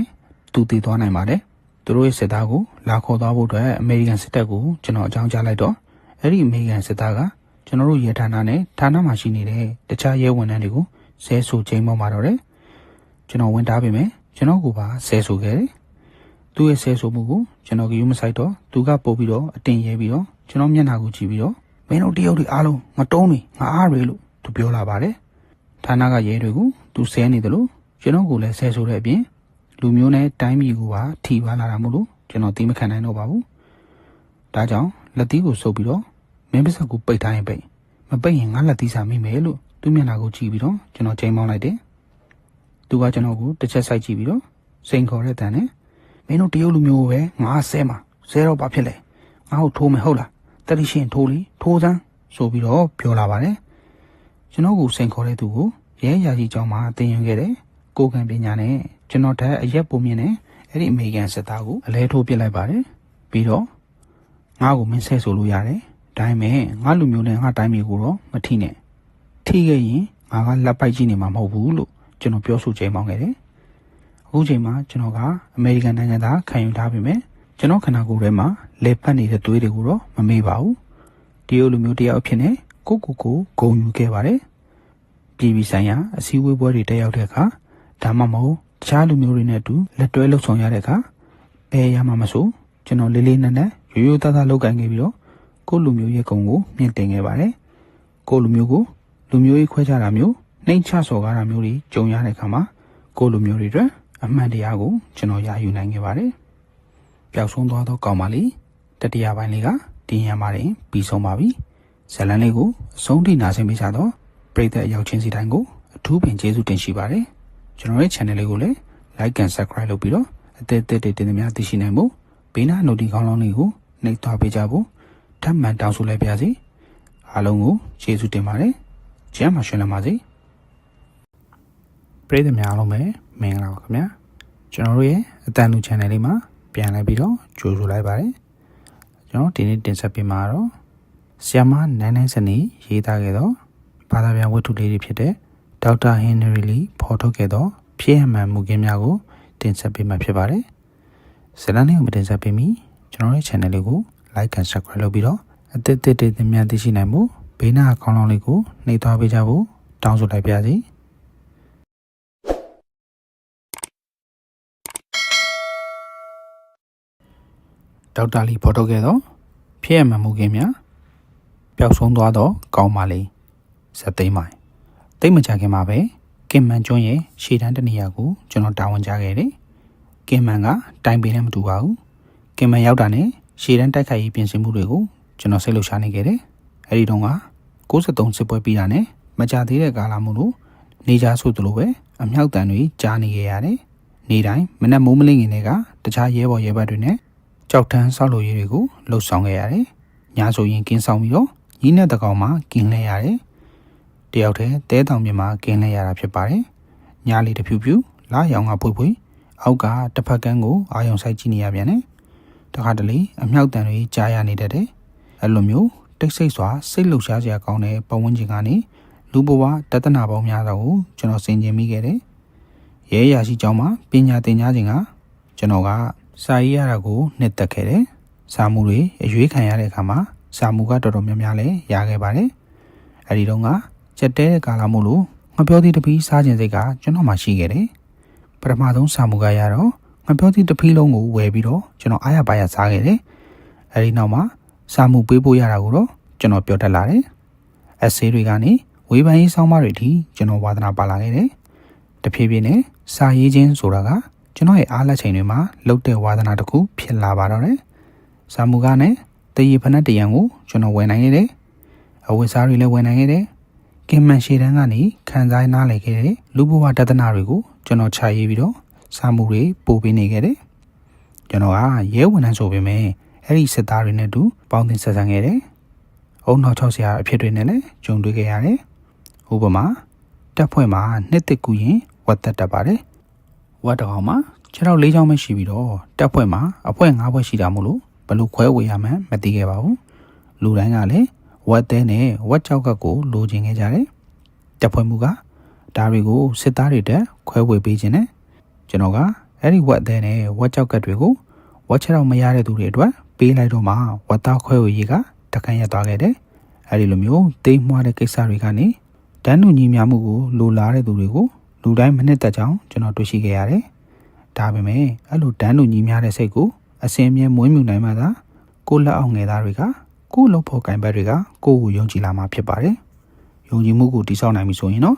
ဘာလို့လွယ်ကူပါတော့တယ်တပ်ဖွဲ့မှာပြဿနာတစုံတရာဖြစ်လာခဲ့ရင်ဖြေရှင်းရတာလည်းပို့ပြီးတော့လွယ်ကူလာခဲ့တယ်တခါကရဲအရာရှိတူကစိတ်တက်ကြပြီးတော့လက်ထဲမှာလက်ပစ်ပုံတစ်လုံးနဲ့တောင်းကျမ်းနေပါတော့တယ်အိမ်ရှိလျက်နဲ့အိမ်မပြန်ရတဲ့သူတွေရဲ့အဖြစ်အသက်ကြီးနေပြီမို့လို့သူ့ရဲ့နာဂတ်ကလည်းမသိမရမရေရတော့တာကြောင့်မတိကြမရေရတော့တဲ့အကြောင်းတွေကိုပြောပြီးတော့တက်ဖွဲ့မှုတက်သားတွေနဲ့တူတေဝဲဝင်မယ်လို့ပြောလာပါတော့တယ်တ တပ်ဖွဲ့မှုကကျွန်တော်ကိုခေါ်ပြီးတော့ဖြောင်းပြခိုင်းပါတယ်အဲ့ဒီအရာရှိနဲ့ကျွန်တော်ကခါတိုင်းလည်းခေါ်ပြောပြောရှိပြီးတော့ကျွန်တော်ကိုလည်းယုံကြည်သူဖြစ်တာမို့လို့သူ့ကိုကျွန်တော်အေးဆေးဆေးနဲ့စိတ်ရှိလက်ရှိအားပေးစကားပြောပေးခဲ့တယ်ကျွန်တော်ရဲ့အားပေးစကားတွေကြောင့်နောက်ဆုံးမှာတော့သူကလက်ထက်ကလက်ပစ်ပုံကိုချလိုက်ပြီးတော့မှအားလုံးတပ်ပြင်ချနိုင်ခဲ့ကြတယ်တခါကလည်းတပ်သားတယောက်ရဲ့ပတ်စံအိတ်ကအခိုးခံလိုက်ရတယ်တပ်သားချင်းမယုံသင်ကဖြစ်ခဲ့ကြတယ်တပ်သားတယောက်ကတပ်ဖွဲ့မှုကိုလီကရဲရရှိဖြစ်တယ်ဘာလို့သူ့ကိုမစစ်ဆေးခိုင်းတာလဲလို့ပြောလာတယ်တပ်ဖွဲ့မှုကကျွန်တော်ကိုခေါ်ပြီးတော့စမ်းကြည့်ဖို့ပြောတာနဲ့အကိုးခံရတဲ့သူရဲ့အိတ်ခမ်းကိုကျွန်တော်ချက်ချင်းပိတ်ပစ်လိုက်တယ်အဲဒီနောက်ပတ်စံအိတ်ထားတဲ့နေရာအနီးနားကလက်ပွေရတွေကိုယူလိုက်ပါတယ်အဲ့ဒီအိတ်ခမ်းတွေကိုဝင်ခဲ့ဘူးသူတိုင်းရဲ့လက်ပွေရတွေကိုယူဖို့အတွက်တပ်ဖွဲ့မှုကိုကျွန်တော်ပြောလိုက်တယ်နောက်ပိုင်းမှာလက်ပွေရချင်းနှိုင်းရှင်ကြည့်ပြီးတော့အဲ့ဒီလက်ပွေရဟာတပ်သားတဦးရဲ့လက်ပွေရနဲ့ကိုင်းညီနေခဲ့ပါတယ်ဒါပေမဲ့သူကကြောက်ကန်ကန်ကိုညင်ပါတယ်နောက်ဆုံးလက်ပွေရနှိုင်းရှင်ပုံကိုထုတ်ပြလိုက်တော့မှသူခိုးယူခဲ့ကြောင်းဝန်ခံခဲ့ပါတယ်သူခိုးယူခဲ့တဲ့ပတ်စံအိတ်ကိုမြေမြုံမိုင်းရှိတဲ့နေရာမှာဝတ်ထားကြောင်းလည်းဆိုပါတယ်သူ့ပြောကိုအတည်ပြုဖို့အတွက်မြေမြုံမိုင်းရှိရာစီကိုကျွန်တော်တို့ရောက်လာခဲ့ကြပြီးတော့တတိထားရှာပွေတော့မှပတ်စံအိတ်ကိုပြန်ရခဲ့တယ်အဲဒီနောက်ပိုင်းလက်ပွေရနဲ့တရားခံဖော်ထုတ်နိုင်တာကိုတပ်သားတွေအားလုံးကအထူးဆန်းသဖွယ်သိရှိသွားကြတော့တယ်ရှေ့တန်းတစ်နှစ်တာကာလကစိတ်လှုပ်ရှားခြင်းတွေနဲ့ပြီးဆုံးခဲ့ပါတယ်တစ်နှစ်တာအတွင်းမှာတပ်သားတွေထိခိုက်ဒဏ်ရာရတာသေဆုံးတာတွေကိုကြည့်ပြီးတော့လူဘဝရဲ့ရှင်သန်ခြင်းသေဆုံးခြင်းဆိုတာတွေကကန်တရားကတတ်မှတ်ထားသလားဆိုပြီးတော့ကျွန်တော်တွေ့ခဲ့မိတယ်အဲဒီလောကတွေကိုအလင်းစလုံးရောက်လာကြတာဘာအတွက်လဲဘာလို့တချို့သူတွေကအကျိုးအမြတ်အတွက်ငွေကြေးတွေရဲ့ကြေးကျွန်တွေဖြစ်နေကြရတာလဲတချို့ကနာမည်ရဖို့အတွက်မနာတမ်းလှုပ်ရှားနေကြရတယ်တချို့ကအာဏာအတွက်အုံနောက်ကိုအစွမ်းကုန်လှုပ်ရှားနေကြရတယ်တချို့ကငွေလည်းရှိတယ်နာမည်လည်းရှိတယ်အာဏာလည်းရှိပေမဲ့အရာရာကိုလက်မနှုတ်နိုင်ကြသေးဘူးလားလူတွေကဘာလို့ဒီလောက်တောင်တကူကောင်းဆန်ကြတာလဲအဲ့လိုတကူကောင်းဆန်မှုတွေကြောင့်လူဖွဲ့စည်းမှာပြဿနာတွေများစွာဖြစ်ပေါ်ခဲ့ရတယ်တကယ်လို့လူတိုင်းကသာတင်းတိမ်ရောက်ရဲနိုင်ရင်လူဘဝကြီးကပုံမကောင်းမနိုင်မယ်လို့ထင်ပါတယ်ကင်မန်ကျော်မှာတာဝန်ထမ်းဆောင်ပြီးတော့ကျွန်တော်အရင်လုပ်ခဲ့တဲ့တိုင်ပေရဲဌာနရဲ့နိုင်ငံခြားရေးရာမှာကျွန်တော်အလုပ်ဝင်ခဲ့တယ်နိုင်ငံခြားသားဝင်ရောက်ခွင့်တွေကိုတာဝန်ယူဆောင်ရွက်ရပါတယ်အဲဒီအလုပ်မှာပဲကျွန်တော်ဇနီးဖြစ်လာမယ်စောင်းမြုံကျုံးနဲ့ကျွန်တော်တည်ခဲ့တယ်1961ခုနှစ်တရက်မှာပေါ့ကျွန်တော်တာဝန်ကျနေတော့မှခန္ဓာကိုယ်သေးသွယ်ပြီးတော့မျက်နှာကြည့်လင်းတဲ့ចောင်းသူတို့ကနေထိုင်ခွင့်အတွက်လာရောက်ဆောင်ရွက်ခဲ့တယ်သူလျှောက်လာကိုကြည့်လိုက်တော့သူကမလေးရှားနယ်ပါတရုတ်လူမျိုးတို့ဆိုတာကိုသိလိုက်တယ်ထိုင်ဝမ်ဆရာအတက်တင်ကျောင်းမှာလာရောက်ကျောင်းတက်နေတာဖြစ်ပါတယ်သူနဲ့စကားပြောဆိုကြည့်တော့သူကတရုတ်စကားကိုပြေပြောတတ်တာကိုတွေ့လိုက်ရတယ်တယောက်တည်းထိုင်ဝမ်မှာပညာလာတင်တာမို့လို့သူ့ရဲ့ရင်ထက်မြက်မှုကိုကျွန်တော်လေးစားသွားမိတယ်ဆက်လက်ပြီးတော့စကားလက်ဆောင်ချမိတော့လေသူကဘတ်စကတ်ဘောကစားတာကိုဝါသနာပါကြောင်းနဲ့ကျောင်းဖွဲ့မှာဘတ်စကတ်ဘောကစားသမားဆိုတာကိုသိလိုက်ရပါတယ်ဘတ်စကတ်ဘောကစားသမားတယောက်ဖြစ်ဖို့ကျွန်တော်ရဲ့စိတ်ဆန္ဒကပြန်ဖြစ်လာမိတယ်ဆောင်းမြောင်ကျောင်းကလည်းဘတ်စကတ်ဘောကစားသမားတယောက်ဆိုတာကိုသိလိုက်ရချိန်မှာသူနဲ့ပြောစရာစကားတွေကပုံမများလာခဲ့ပါတော့တယ်ကျွန်တော်တို့ဖုန်းနံပါတ်ချင်းလဲလိုက်ကြတယ်အရင်တုန်းကကျွန်တော်မှမိန်းကလေးတငယ်ချင်းမရှိပါဘူးအဲဒီတုန်းကအထက်တန်းတငယ်ချင်းဦးတောင်မင်းဆိုတဲ့ကလည်းကြီးတက်ရရှိကျောင်းမှာကျောင်းပြီးကစားမှုလို့အားလက်တဲ့အချိန်တိုင်းကျွန်တော်တို့တွေ့ဆုံခဲ့ကြတယ်သူကစုံမြုံကျုံကိုပိုးပန်းဖို့ကျွန်တော်ကိုအကြံပေးခဲ့တာဖြစ်ပါတယ်ကျွန်တော်နဲ့စုံမြုံကျုံတို့ရဲ့ဆက်ဆံရေးကတဖြည်းဖြည်းနဲ့စိတ်လာပါတော့တယ်လိန်ကွဲတငယ်ချင်းတယောက်ပေါ့ကျွန်တော်ဒီလိုခံစားမှုတစ်ခါမှမပြင်းပြခဲ့ဘူးသလိုဝါသနာတူတဲ့လိန်ကွဲတငယ်ချင်းမျိုးနဲ့လည်းမပတ်သက်ခဲ့ဘူးပါဘူးကျွန်တော်တို့ကဘတ်စကတ်ဘောပွဲကိုအတူတူကြည့်ကြတယ်ရုပ်ရှင်အတူတူကြည့်ကြတယ်ချိုမိန်တဲ့နေ့ရက်တွေကိုအတူတူဖြတ်သန်းခဲ့ကြတယ်တနေ့ညနေတဲ့အချိန်မှာကျွန်တော်နဲ့ရဲဝန်ထမ်းတချို့ပတ်တရားလဲပြီးတော့တရားခံကိုဖမ်းဖို့အတွက်အတူတူထွက်သွားခဲ့ကြတယ်ကျွန်တော်တို့တကားဖွင့်လိုက်တာနဲ့တရားခံကထွက်ပြေးဖို့ကြံပါတယ်ကျွန်တော်တို့ကပတ်လဲဝိုင်းရံပိတ်ဆို့ထားတော့သူကဓာတ်ထုတ်ပြီးတော့အမှောင်ထဲမှာဝေရမ်းနေပါတယ်ကျွန်တော်ကသူ့နောက်ကျောဘက်ကနေခုံအုပ်လိုက်ပြီးတော့သူ့ရဲ့လက်နှစ်ဖက်နဲ့ခန္ဓာကိုယ်ကိုတင်းတင်းချုံနှောင်ထားလိုက်တယ်တခြားရဲဝန်ထမ်းတွေလည်းရောက်လာပြီးတော့သူ့ကိုဖမ်းချုပ်လိုက်ကြတယ်ရဲဝန်ထမ်းတို့ကဓမီနဲ့နေရာအနှံ့ကိုထိုးကြည့်တော့ကျမ်းမြေပေါ်မှာသွေးတွေပေးချင်နေတာကိုတွေ့လိုက်ရတယ်သူကအတန်ကိုမြင့်လိုက်ပြီးတော့ဘသူတန်ရရသွားသေးလဲဆိုပြီးတော့မေးပါတယ်တခြားရဲသားတွေကိုကြည့်လိုက်တော့လေတန်ရအနာတရားတွေမတွေ့ကြရပါဘူးကိုပြန်ကြည့်လိုက်ပြီးတော့ဟာငါထိသွားပြီဆိုပြီးတော့အထိတ်တလန့်အော်မိပါတော့တယ် ကျွန်တော်လက်ဘွားဘောကဓာတ်တန်ရာကသွေးတွေထွက်နေတာကိုကျွန်တော်တွေ့လိုက်တယ်ရဲဝန်ထမ်းတွေရဲ့အကူနဲ့တန်ရာကိုအမြန်ပတ်တီးစီလိုက်ပါတယ်အဲ့ဒီဖြစ်ပျက်ကိုစောင်းမြောင်ကျောင်းကိုကျွန်တော်မသိစေခဲ့ဘူးဒါပေမဲ့သူကကျွန်တော်တန်ရာကိုတွေ့သွားပြီးတော့သားသမီးမြင့်မြင့်တွေနဲ့အိုမင်းတဲ့အထိကိုကျမနေသွားလို့ရပါမယ်လူသေးလောင်းတစ်လောင်းနဲ့တော့မနေသွားခြင်းဘူးလို့ဆိုလာပါတယ်နောက်ဆိုရင်ဓာတ်ထုတ်ခံရတန်ရာရအောင်မလုံးနဲ့တော့နော်လို့ပြောပါတယ်ရဲဝန်ထမ်းလုပ်ကိုကျွန်တော်နှစ်သက်မှန်းသူသိပေမဲ့သူ့ရဲ့ယူဆိုင်မှုစိုးရိမ်မှုကကျွန်တော်ကိုနှွေးထွေးစေခဲ့တယ်တကယ်လို့ကျွန်တော်ကိုရွေးချယ်ခင်ပေးရင်ကျွန်တော်စောင်းမြောင်ကျောင်းကိုပဲရွေးပြမှာဖြစ်ပါတယ်တိုင်ပေကိုပြန်ရောက်ပြီးနောက်စာရေးခြင်းလုပ်ကိုကျွန်တော်မစွန့်လွတ်ခဲ့ပါဘူးအားလက်တဲ့အချိန်တွေမှာနိုင်ငံခြားသတင်းစာစောင်းပါးတွေကိုကျွန်တော်ဖတ်တယ်ဘဝတုဒ္ဒတွေလည်းတိုးခဲ့တယ်အဲ့ဒီချိန်တုန်းကရဲဝန်ထမ်းလာစားကနေပါနေသေးတာမို့လို့အပေါ်ဝင်ငွေရအောင်လို့ဖတ်ဖူးထားတဲ့အင်္ဂလိပ်စောင်းပါးတွေကိုထုတ်ပြီးတော့ကျွန်တော်ဘာသာပြန်ရေးတယ်စာမှုတိုင်းကလည်းရွေးချယ်ခံခဲ့ရပါတယ်အဲ့ဒီခေတ်ကစာမှုကနဲတယ်ဆိုပေမဲ့အခုခေတ်နဲ့ဆိုင်တော့များပါတယ်တိတ်ပန်ဤပညာဘဝတုဒ္ဒတွေအပြင်ဝေဖန်ရေးစောင်းပါးတွေကိုလည်းကျွန်တော်ရေးခဲ့ပါတယ်နိုင်ငံခြားစာပေနဲ့ထိတွေ့ရင်းနှီးလာတော့ကျွန်တော်သိတဲ့ဘဝတုဒ္ဒတွေနဲ့မလုံလောက်ဘူးဆိုတာကိုကျွန်တော်သိလာတယ်အဲ့ဒါကြောင့်အမေရိကန်မှာကျောင်းဆက်တက်မဲ့စိတ်ကူးကိုကျွန်တော်ရခဲ့တယ်မိခင်ကကျွန်တော်စိတ်ကူးကိုချက်ချင်းသဘောတူတယ်အမေရိကန်မှာရောက်နေတဲ့အမားစီကိုချက်ချင်းစာရေးပြီးတော့ကျွန်တော်ကျောင်းဆက်တက်ဖို့နဲ့လိုအပ်တာတွေကိုကူညီခိုင်းခဲ့တယ်အမေရိကန်မှာကျောင်းသွားတက်ရင်ကျွန်တော်နှစ်သက်တဲ့ရဲဝန်ထမ်းအလုပ်ကိုဆွန်လွှတ်ရပါတော့မယ်ကျောင်းဆက်တက်ဖို့ကျွန်တော်ဆုံးဖြတ်ပြီးတဲ့နောက်မှာစောင်းမြောင်ကျောင်းကိုလက်ထပ်ယူဖို့အတွက်ကျွန်တော်ဆုံးဖြတ်လိုက်ပါတော့တယ်ကျွန်တော်သူ့ကိုလက်ထပ်ယူမဲ့အစီအစဉ်ကြောင်းကိုသူ့မိဘတွေကိုစောင်းမြောင်ကျောင်းကပြောပြတော့သူ့ဖခင်ကအပြင်းထန်ကန့်ကွက်ပါတယ်သူ့ဖခင်ကရဲဝန်ထမ်းအပေါ်ကိုအမြင်မကြီးခဲ့လို့ရဲတွေကပြည်သူတွေကိုဖိနှိပ်တတ်တယ်ဆိုပြီးတော့လုံးဝသဘောမတူခဲ့ပါဘူးကျွန်တော်မိခင်ကလည်းကန့်ကွက်ပါတယ်မာစတာဘွဲရမှာလက်ထပ်ရမယ်လို့အရင်တုန်းကကျွန်တော်ကတိပေးခဲ့တာမို့လို့ဘာဖြစ်လို့အခုချိန်မှာချစ်သူထားလက်ထပ်ချင်ရတာလဲဆိုပြီးတော့သဘောမတူခဲ့ပါဘူးသမီးဖြစ်သူကသူ့ဆုံးဖြတ်ချက်ကိုမပြင်တာကိုတွေ့တော့စုံမြောင်ကျောင်းရဲ့ဖခင်ကတိုင်ပေကိုလိုက်လာပါတော့တယ်သူ့ဖခင်နဲ့ကျွန်တော်တွေ့တော့မြောင်ကျောင်းပေါ်ကျွန်တော်သစ္စာရှိရှိချစ်ခင်မှုနဲ့ကျွန်တော်ရဲ့အကြံစီကိုပြောပြပြီးတော့ဖြည်းဖြည်းချင်းကျွန်တော်တို့ဆွေးနွေးခဲ့ကြတယ်တိုင်ပေမှာသူနှစ်ပတ်ခန့်နေထိုင်ခဲ့တာမို့လို့ယနေ့ခေတ်ရဲဝန်ထမ်းတွေအပေါ်သူအမြင်ပြောင်းလဲခဲ့တာတွေရှိခဲ့ပါတယ်ဒါကြောင့်ကျွန်တော်တို့ကိုလက်ထပ်ဖို့သူသဘောတူညီခဲ့တယ်မလေးရှားမှာလည်းလက်ထပ်ပွဲတစ်ခုကျင်းပရမယ်လို့တော့သူတောင်းဆိုပါတယ်ကျွန်တော်မိခင်ကအမေရိကန်မှာရှိနေတာမို့လို့သူ့ကိုစိတ်မပူမှုကျွန်တော်ရေးလိုက်တယ်လက်ထပ်လိုက်ရင်လည်းအရင်ကပေးခဲ့တဲ့ကတိကိုစွန့်လွတ်မှာမဟုတ်ကြောင်းနဲ့မာစတာဘွဲရအောင်ကျွန်တော်သင်ယူမှာဖြစ်ကြောင်းစာရေးလိုက်တယ်နောက်တော့ကျွန်တော်တို့ရဲ့လက်ထပ်ပွဲကိုသူမသဘောတူခဲ့ပါတော့တယ်1962ခုနှစ်ຫນွေဦးရာသီမှာမြောင်ကျောင်းနဲ့ကျွန်တော်တိုင်ပေမြို့မှာပဲလက်ထပ်စာချုပ်ချုပ်ဆိုခဲ့ပါတယ်နှစ်ဖက်မိဘတွေကတိုင်ပေမှာမရှိပေမဲ့ကျွန်တော်ရဲ့လုပ်ဖို့ကိုင်ဘက်တွေကရိုးရှင်းတဲ့နှွေးထွေးတဲ့လက်ထပ်ပွဲတစ်ခုကိုအဖြစ်မြောက်ဖို့အတွက်ကူညီခဲ့ကြပါတယ်လက်ထပ်ပြီးတဲ့နောက်ပိုင်းကျွန်တော်တို့အိမ်ငယ်လေးတစ်လုံးငှားလိုက်ကြတယ်အမှုတွေလိုက်ရလို့ကျွန်တော်ကမနက်ထွက်ပြီးတော့ညနေမှအိမ်ပြန်ရောက်ရတယ်တခါတလေမုံတိုင်းဝင်ချိန်တော့မှအလုပ်ဆင်းရပါတယ်ဒါအပြင်အဲ့ဒီချိန်တုန်းကနိုင်ငံရေးခြားကောင်းဆောင်တွေကထိုင်ဝမ်ကိုလာရောက်တွေ့ဆုံမေးမြန်းမှုတွေမကြာခဏရှိနေခဲ့တာမို့ပုံမအလုပ်များပါတယ်မြောင်ကျောင်းကတက္ကသိုလ်ဆက်တက်နေကြမို့လို့နေရောက်သားအလုပ်ပုံများကြရပါတယ်ဒါပေမဲ့ကျွန်တော်တို့ရဲ့အိမ်လေးထဲမှာပျော်ရွှင်မှုကအပြည့်ပါပဲလူပြိုအပြိုတငယ်ချင်းတွေကကျွန်တော်တို့အိမ်မှာမကြာခဏလာရောက်စားတောက်ကြတာကြောင့်အနီးဆင်းရဲပေမဲ့ကျွန်တော်တို့ရဲ့အိမ်လေးကရဲတန်းတွေအပြည့်နဲ့ပြည့်ရှံနေခဲ့တယ်အဲဒီတုန်းကရဲလောကမှာအထက်ရာရှိတွေယာရုတုပြောင်းရွှေ့တာတွေရှိခဲ့ပါတယ်ရဲရာရှိကျောင်းစဉ်တွေအလုပ်ကြိုးစားကြပေမဲ့ကြောထောင်းနောက်ခံခြင်းမတူတာမို့လို့ယာရုတုဖို့အင်မတန်ခက်ခဲပါတယ်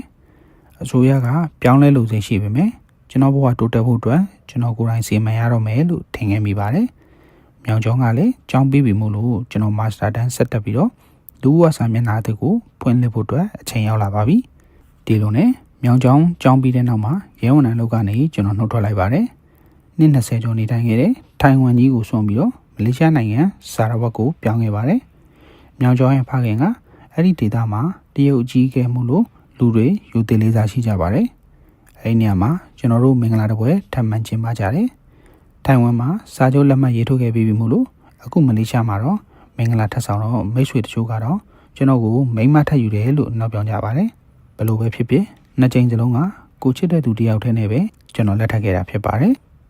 မလေးရှားမှာလက်ထပ်ပွဲကျင်းပပြီးတာနဲ့အမေရိကန်ကိုကျောင်းဆက်တက်ဖို့သွားတော့မယ်လို့ကျွန်တော်တို့စီစဉ်ခဲ့ပါတယ် ဒါပေမဲ့ဗီဇာကချက်ချင်းမကြသေးတာမို့လို့မလေးရှားမှာပဲနေပြီးတော့စောင့်ဖို့ကိုကျွန်တော်တို့ဆုံးဖြတ်ခဲ့ကြတယ်အိမ်မှာပဲအားလတ်နေလို့လည်းမဖြစ်သေးတာမို့လို့ကျွန်တော်လှုပ်ထွက်ရှာခဲ့တယ်မလေးရှားတရုတ်အများစုကကွမ်တုံစကားပြောကြပြီးတော့တရုတ်သတင်းစာတွေဖတ်ကြပါတယ်ဒီလိုနဲ့အဲ့ဒီဒေတာကတရုတ်သတင်းစာတိုက်တစ်ခုမှာကျွန်တော်လှုပ်ရှားခဲ့တယ်သတင်းတောက်အဖြစ်နဲ့ကျွန်တော်ခန့်ခံခဲ့ရတယ်သတင်းတွေအပြင်စောင်းပါးတွေကိုပါကျွန်တော်ရေးတော့3လကြာမှလက်ထောက်အက်ဒီတာအဖြစ်ရာထူးတိုးပါတယ်9လကြာမှအက်ဒီတာချုပ်ဖြစ်လာတယ်အရင်တုန်းကအားလက်ချိန်တိုင်းမှာစာရေးစာဖတ်လုပ်ခဲ့တဲ့ရလက်ကကျွန်တော်ကိုကျွမ်းကျင်အက်ဒီတာတူဖြစ်စေခဲ့မယ်လို့မတွေးမိခဲ့ပါဘူးဒေါက်တာလီခမရတက်တီထွက်ဆိုရမယ်လက်ရောက်ပြီးဗျတရားရုံးရဲ့ရဲကတကားကိုတွန်းဖွင့်ဝင်လာပြီးတော့ကျွန်တော်ကိုအတိတ်ကနေနှုတ်ထားဖို့လုံနှုတ်လိုက်ပါတော့တယ်လက်ထက်ကသတင်းစာကိုချပြီးတော့နက်တိုင်းကိုကျွန်တော်နေငယ်ပြင်ဆင်လိုက်တယ်စာရွက်စာတမ်းတွေတပုံကြီးနဲ့တရားရုံးတွေကိုကျွန်တော်ရှောက်လောင်းဝင်လာခဲ့တယ်ရုံးထဲမှာလူ12ယောက်ပါတယ်ဂျူရီလူကြီးအဖွဲ့တွေကထိုင်ကုန်ပေါ်မှာထိုင်ပြီးတော့ကျွန်တော်ကိုကြည့်နေကြတယ်ခြေစိုးမှာထိုင်နေတဲ့ဂျူရီအဖွဲ့ဝင်လူတဦးကကျွန်တော်ကိုအမှန်ကန်တက်တည်ထွက်ဆိုမဲ့အကြောင်းကျန်းသစ္စာချိန်မှုညာလက်မြောက်ခိုင်းပါတယ်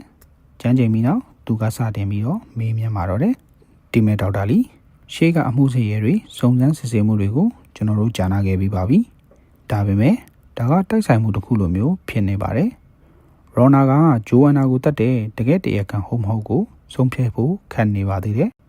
ဒါကြောင့်ရောနာရဲ့ပြစ်မှုကျူးလွန်မှုကိုခမဘာတက်တဲ့အထောက်အထားနဲ့တင်ပြနိုင်မလဲဆိုတာကိုကျွန်တော်တို့ကြည့်ရှုချင်ပါတယ်ဆိုပြီးတော့ပြောလာပါတယ်ပုံကြီးချဲထားတဲ့လူသက်လက်နှစ်ဓာတ်ကိုကျွန်တော်ယူလိုက်တယ်ဒါတော့ဘောကသွေးစွပ်တွေကိုရေးရေးမြင်နေရတယ်ဘေးမှာထိုင်နေတဲ့အစိုးရရှိနေချာလီကစားပြီးတော့မေကွန်းထုတ်ပါတယ်လူသက်လက်နှစ်ဘောကသွေးရဲ့ဓာတ်ခွဲရလက်အဖြစ်ကိုခမပြောပြနိုင်မလားမစ္စတာလီလူသက်လက်နှစ်ဘောကသွေးကဘီသွေးမျိုးစားဖြစ်ပါတယ် PMG enzyme က 2-1 အမျိုးအစားဖြစ်ပါတယ်တရားလိုတိုင်တန်းထားတဲ့သူရဲ့ကိုယ်ပေါ်မှာဘာသွေးမျိုးစားကိုခမရပါသလဲအမှုခင်းဖြစ်တဲ့နေရာမှာရခဲ့တဲ့သက်သေနဲ့အတူတူပါပဲဗျဘီသွေးမျိုးစားပါ PMG enzyme က 2-1 ဖြစ်ပါတယ်သွေးမျိုးစားတူညီနိုင်မှုကရောလူပြိုတွေကအယောက်100မှာ10ယောက်9ယောက်လောက်ကဘီသွေးမျိုးစားဖြစ်ပါတယ် PMG enzyme က 2-1 အမျိုးအစားအချိုးချမှုကရော58.9 ရာခိုင်နှုန်းပါချာလီကကျွန်တော်အစင်းသင်းပြင်ဆင်ထားတဲ့ဇရာပုံကိုကြည့်ပြီးတော့ဇရာပေါ်ကကင်းကနန်းကိုထိုးပြပြီးတော့ဆက်လက်မိပါတယ်ဒီလိုဆိုရင်ဘီသွေးမျိုးစားရရှိမှု PMG enzyme 2-1 အမျိုးအစားရှိတဲ့တဲမှာအချိုးချမှု9 ရာခိုင်နှုန်းအောက်မှာပဲရှိတာပေါ့ဟုတ်ပါတယ်အဲဒီနောက်မှာချာလီကလူသက်လက်နဲ့ဓာတ်လက်ကင်ပေါ်ကရခဲ့တဲ့လက်ပွေရပုံကိုကြည့်ပြီးတော့ရော်နာရဲ့လက်ပွေရနဲ့နှိုင်းယှဉ်ကြည့်လိုက်တယ်ပြီးတော့ဒေါက်တာလီဒီလက်ပွေရနှစ်ခုရဲ့နှိုင်းယှဉ်မှုရလက်အကြောင်းကိုဂျူရီလူကြီးအဖွဲ့တွေကိုရှင်းပြပေးနိုင်မလားသင်ခန်းစာထဲမှာကျောင်းသားတွေကိုလက်ပွေရရှင်းပြတဲ့အတိုင်းပဲရိုးရိုးရှင်းပြီးတော့နားလည်ရလွယ်ကူတဲ့အနေနဲ့လက်ပွေရနှစ်ခုကြားကတူညီမှုကိုကျွန်တော်ရှင်းပြလိုက်ပါတယ်အဲ့ဒီလက်ပွေရနှစ်ခုကလူတစ်ယောက်တည်းလက်ပွေရဖြစ်တယ်လို့ရိုးရိုးရှင်းလင်းလင်းကိုပြောချလိုက်ပါတယ်လက်ပွေရတူညီမှုအချို့ကဘယ်လောက်လဲဗျဆိုပြီးတော့ချာလီကထပ်မိတယ်၃ညဖြစ်ပါတယ်လက်ပွေရတူညီတဲ့လူ2ယောက်ကိုယနေ့ချိန်ထိရှာမတွေ့သေးပါဘူးလို့ကျွန်တော်ဖြေလိုက်တယ်အဲ့ဒီချိန်ကြတော့မှပင်မနွမ်းနဲ့နေပုံရတဲ့ဂျူရီလူကြီးအဖွဲ့ကဓာတ်ပုံတွေကိုတည်တည်ချာချာအသေးစိတ်စကြည့်ပါတော့တယ်ဆရာရဲ့စမ်းသပ်မှုအဖြေကိုကြည့်ကျင်နေတဲ့ចောင်းသားလေးတွေလိုမျိုးကျွန်တော်ရဲ့ရှင်းလင်းတဲ့တရုပ်ပြမှုတွေကိုစိတ်ဝင်စားအာရုံစိုက်နားထောင်နေကြတယ်ဂျူရီလူကြီးအဖွဲ့ကတရားလိုဘက်ကတက်တည်ထွက်ဆိုမှုကိုပို့ပြီးတော့စိတ်ဝင်စားလာတာကိုချာလီတွေ့တော့အဲ့ဒီခွင်ကောင်းကိုယူပြီးတော့ဓာတ်ပုံတစ်ပုံကိုပုံကြီးချဲလိုက်ပါတယ်တစ်ဆက်တည်းမှာပဲဒေါက်တာလီဒါကဘာလဲဗျာလို့ကြော်ကူမိတယ်အဲ့ဒါကဂျိုအန်နာရဲ့အလောင်းပေးမှာကျွန်တော်တို့တွေ့ခဲ့ရတဲ့မိချစ်ဆန်ပါလို့ကျွန်တော်ဖြေလိုက်တယ်ဒါကရောဘာလဲဗျာလို့နောက်ထပ်တစ်ပုံကိုပြောင်းပြီးတော့သူထပ်မိတယ်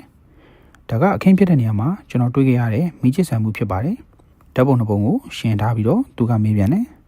ဒေါက်တာလီအဲ့ဒီပစ္စည်းနှစ်ခုရဲ့ဆက်ဆက်မှုကိုရှင်းပြပေးနိုင်မလာ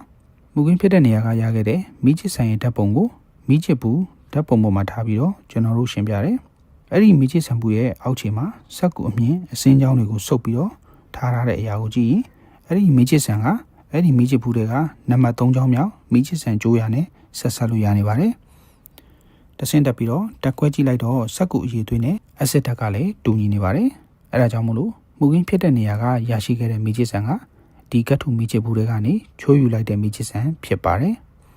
ဂျူရီလူကြီးတွေကအာယုံစိုက်နေတာကိုတွေ့တော့ချာလီကပို့ပြီးတော့စိတ်ပါလက်ပါနဲ့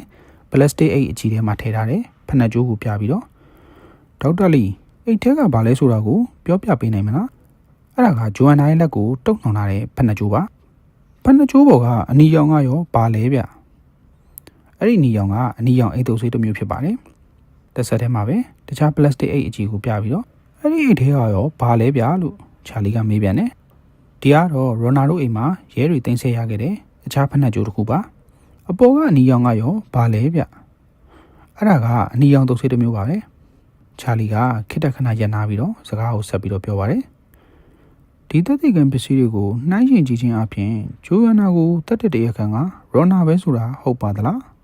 တိတ်ပန်ဆန်းသမှုရလက်အဖြေကအဲ့ဒီမှာတက်တဲ့ကံပစ္စည်းအလုံးကရိုနာနဲ့ကိုတိုက်ရိုက်သက်ဆိုင်နေပါတယ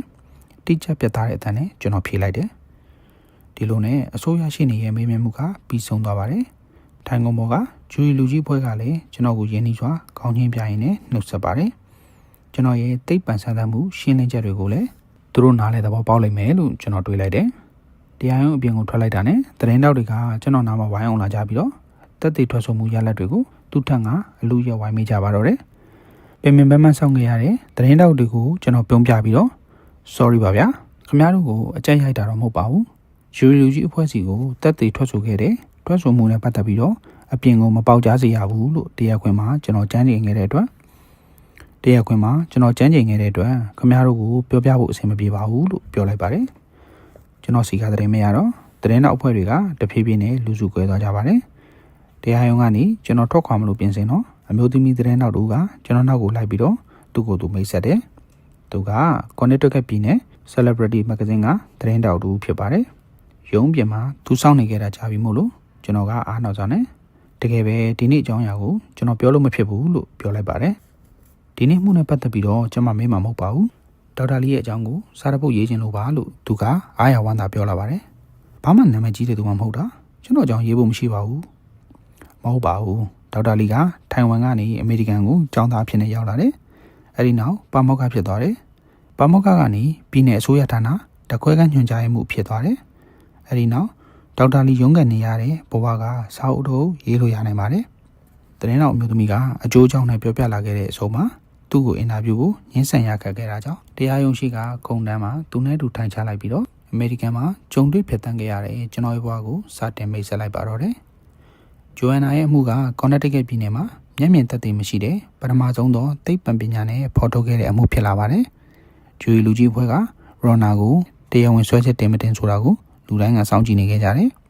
ရိုနာကိုတရားဝင်ဆွဲချက်တင်ပြီလို့ဂျူရီလူကြီးအဖွဲ့ကမကြေညာခင်8ရက်တွေမှာအဲ့ဒီအမှုကိုခုခံချေပမဲ့ရှေ့နေစီကဖုန်းကိုကျွန်တော်ရလိုက်ပါတယ်သူကကျွမ်းကျင်သက်သေကိုခေါ်ပြီးတော့ရဲဌာနမှာရှိတဲ့ဓာတ်ခွဲခန်းကိုလာရောက်ကြည့်ရှုခြင်းပါကြောင့်စမ်းသပ်မှုရလက်အဖြစ်ကိုဆွေးနွေးလိုပါကြောင်းပြောလာပါတယ်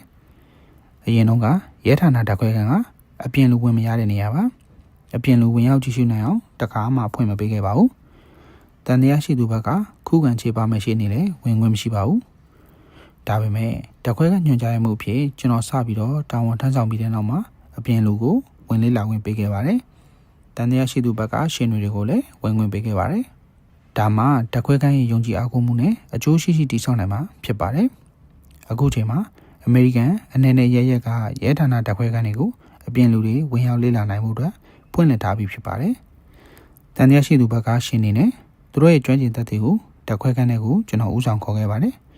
ပြီးတော့ဓာတ်ခွဲကန်စံတမ်းမှုနဲ့ရလက်အဖြေတွေကိုကျွန်တော်သူတို့ကိုရှင်းလင်းပြသခဲ့ပါတယ်။တစ်ချိန်တည်းမှာပဲသူတို့ရဲ့ကျွမ်းကျင်သက်သေနဲ့ဓာတ်ခွဲရလက်အဖြေအလုံးကရိုနာကိုပဲဥတည်နေကြောင်းဆွေးနွေးခဲ့ပါတယ်။အဲဒီနေ့ရက်တွေပြီးတဲ့နောက်ရိုနာမှာပြစ်မှုကျူးလွန်နိုင်တဲ့သက်သေထောက်ထားတွေခိုင်လုံနေတာကြောင့်သူ့ကိုအာရမချင်းလူတတ်မှုနဲ့ဂျူရီလူကြီးအဖွဲ့ကစတင်ပြီးတော့တရားဝင်တရားစွဲခဲ့ပါတယ်။တန်တရားရှိသူဘက်ကလည်းခိုင်လုံတဲ့သက်သေတွေကိုညှင်းဆန်ချေပလို့ရနိုင်မှာမဟုတ်မှန်းသိတော့အပြစ်ရှိကြောင်းဝန်ခံခဲ့ပါတယ်။အဲဒီလိုနဲ့ဂျိုအန်နာကိုအာရမချင်းတပ်ဖြတ်ခဲ့မှုနဲ့ရိုနာကထောင်ဒဏ်နှစ်30ချမှတ်ခံခဲ့ရပါတယ်။အဲဒီမှုကိုတာဝန်ယူကင်တွဲတဲ့တရားသူကြီးကအမှုပြီးဆုံးချိန်မှာအဲဒီမှုနဲ့ပတ်သက်တဲ့လူသက်လက်နက်ကိုထိမ့်သိမ်းပြသတာကိုတောင်းဆိုပါတယ်။ဒီဓာတ်ကသမိုင်းဝင်ဓာတ်ဖြစ်တယ်။အဲဒီဓာတ်ကကော်နက်တစ်ကက်ပြည်နယ်မှာပထမဆုံးသိပ္ပံပညာရပ်နဲ့ဖော်ထုတ်နိုင်ခဲ့တဲ့အမှုမှာအဓိကအရေးပါတဲ့သက်သေဖြစ်တယ်လို့တရားသူကြီးကပြောလာပါတယ်။အဲဒီနောက်ကျွန်တော်တို့ရဲ့တက်ခွဲခန်းကထင်ရှားကြော်ကြားလာခဲ့ပြီးတော့နောက်နှစ်ပေါင်းများစွာမှာသိပ္ပံပညာရပ်နဲ့အမှုပေါင်းများစွာကိုကျွန်တော်တို့ဖော်ထုတ်နိုင်ခဲ့ကြတယ်။ကော်နက်တစ်ကပြည်နယ်ကတေတန်နဲ့အဆုံးစီရင်မှု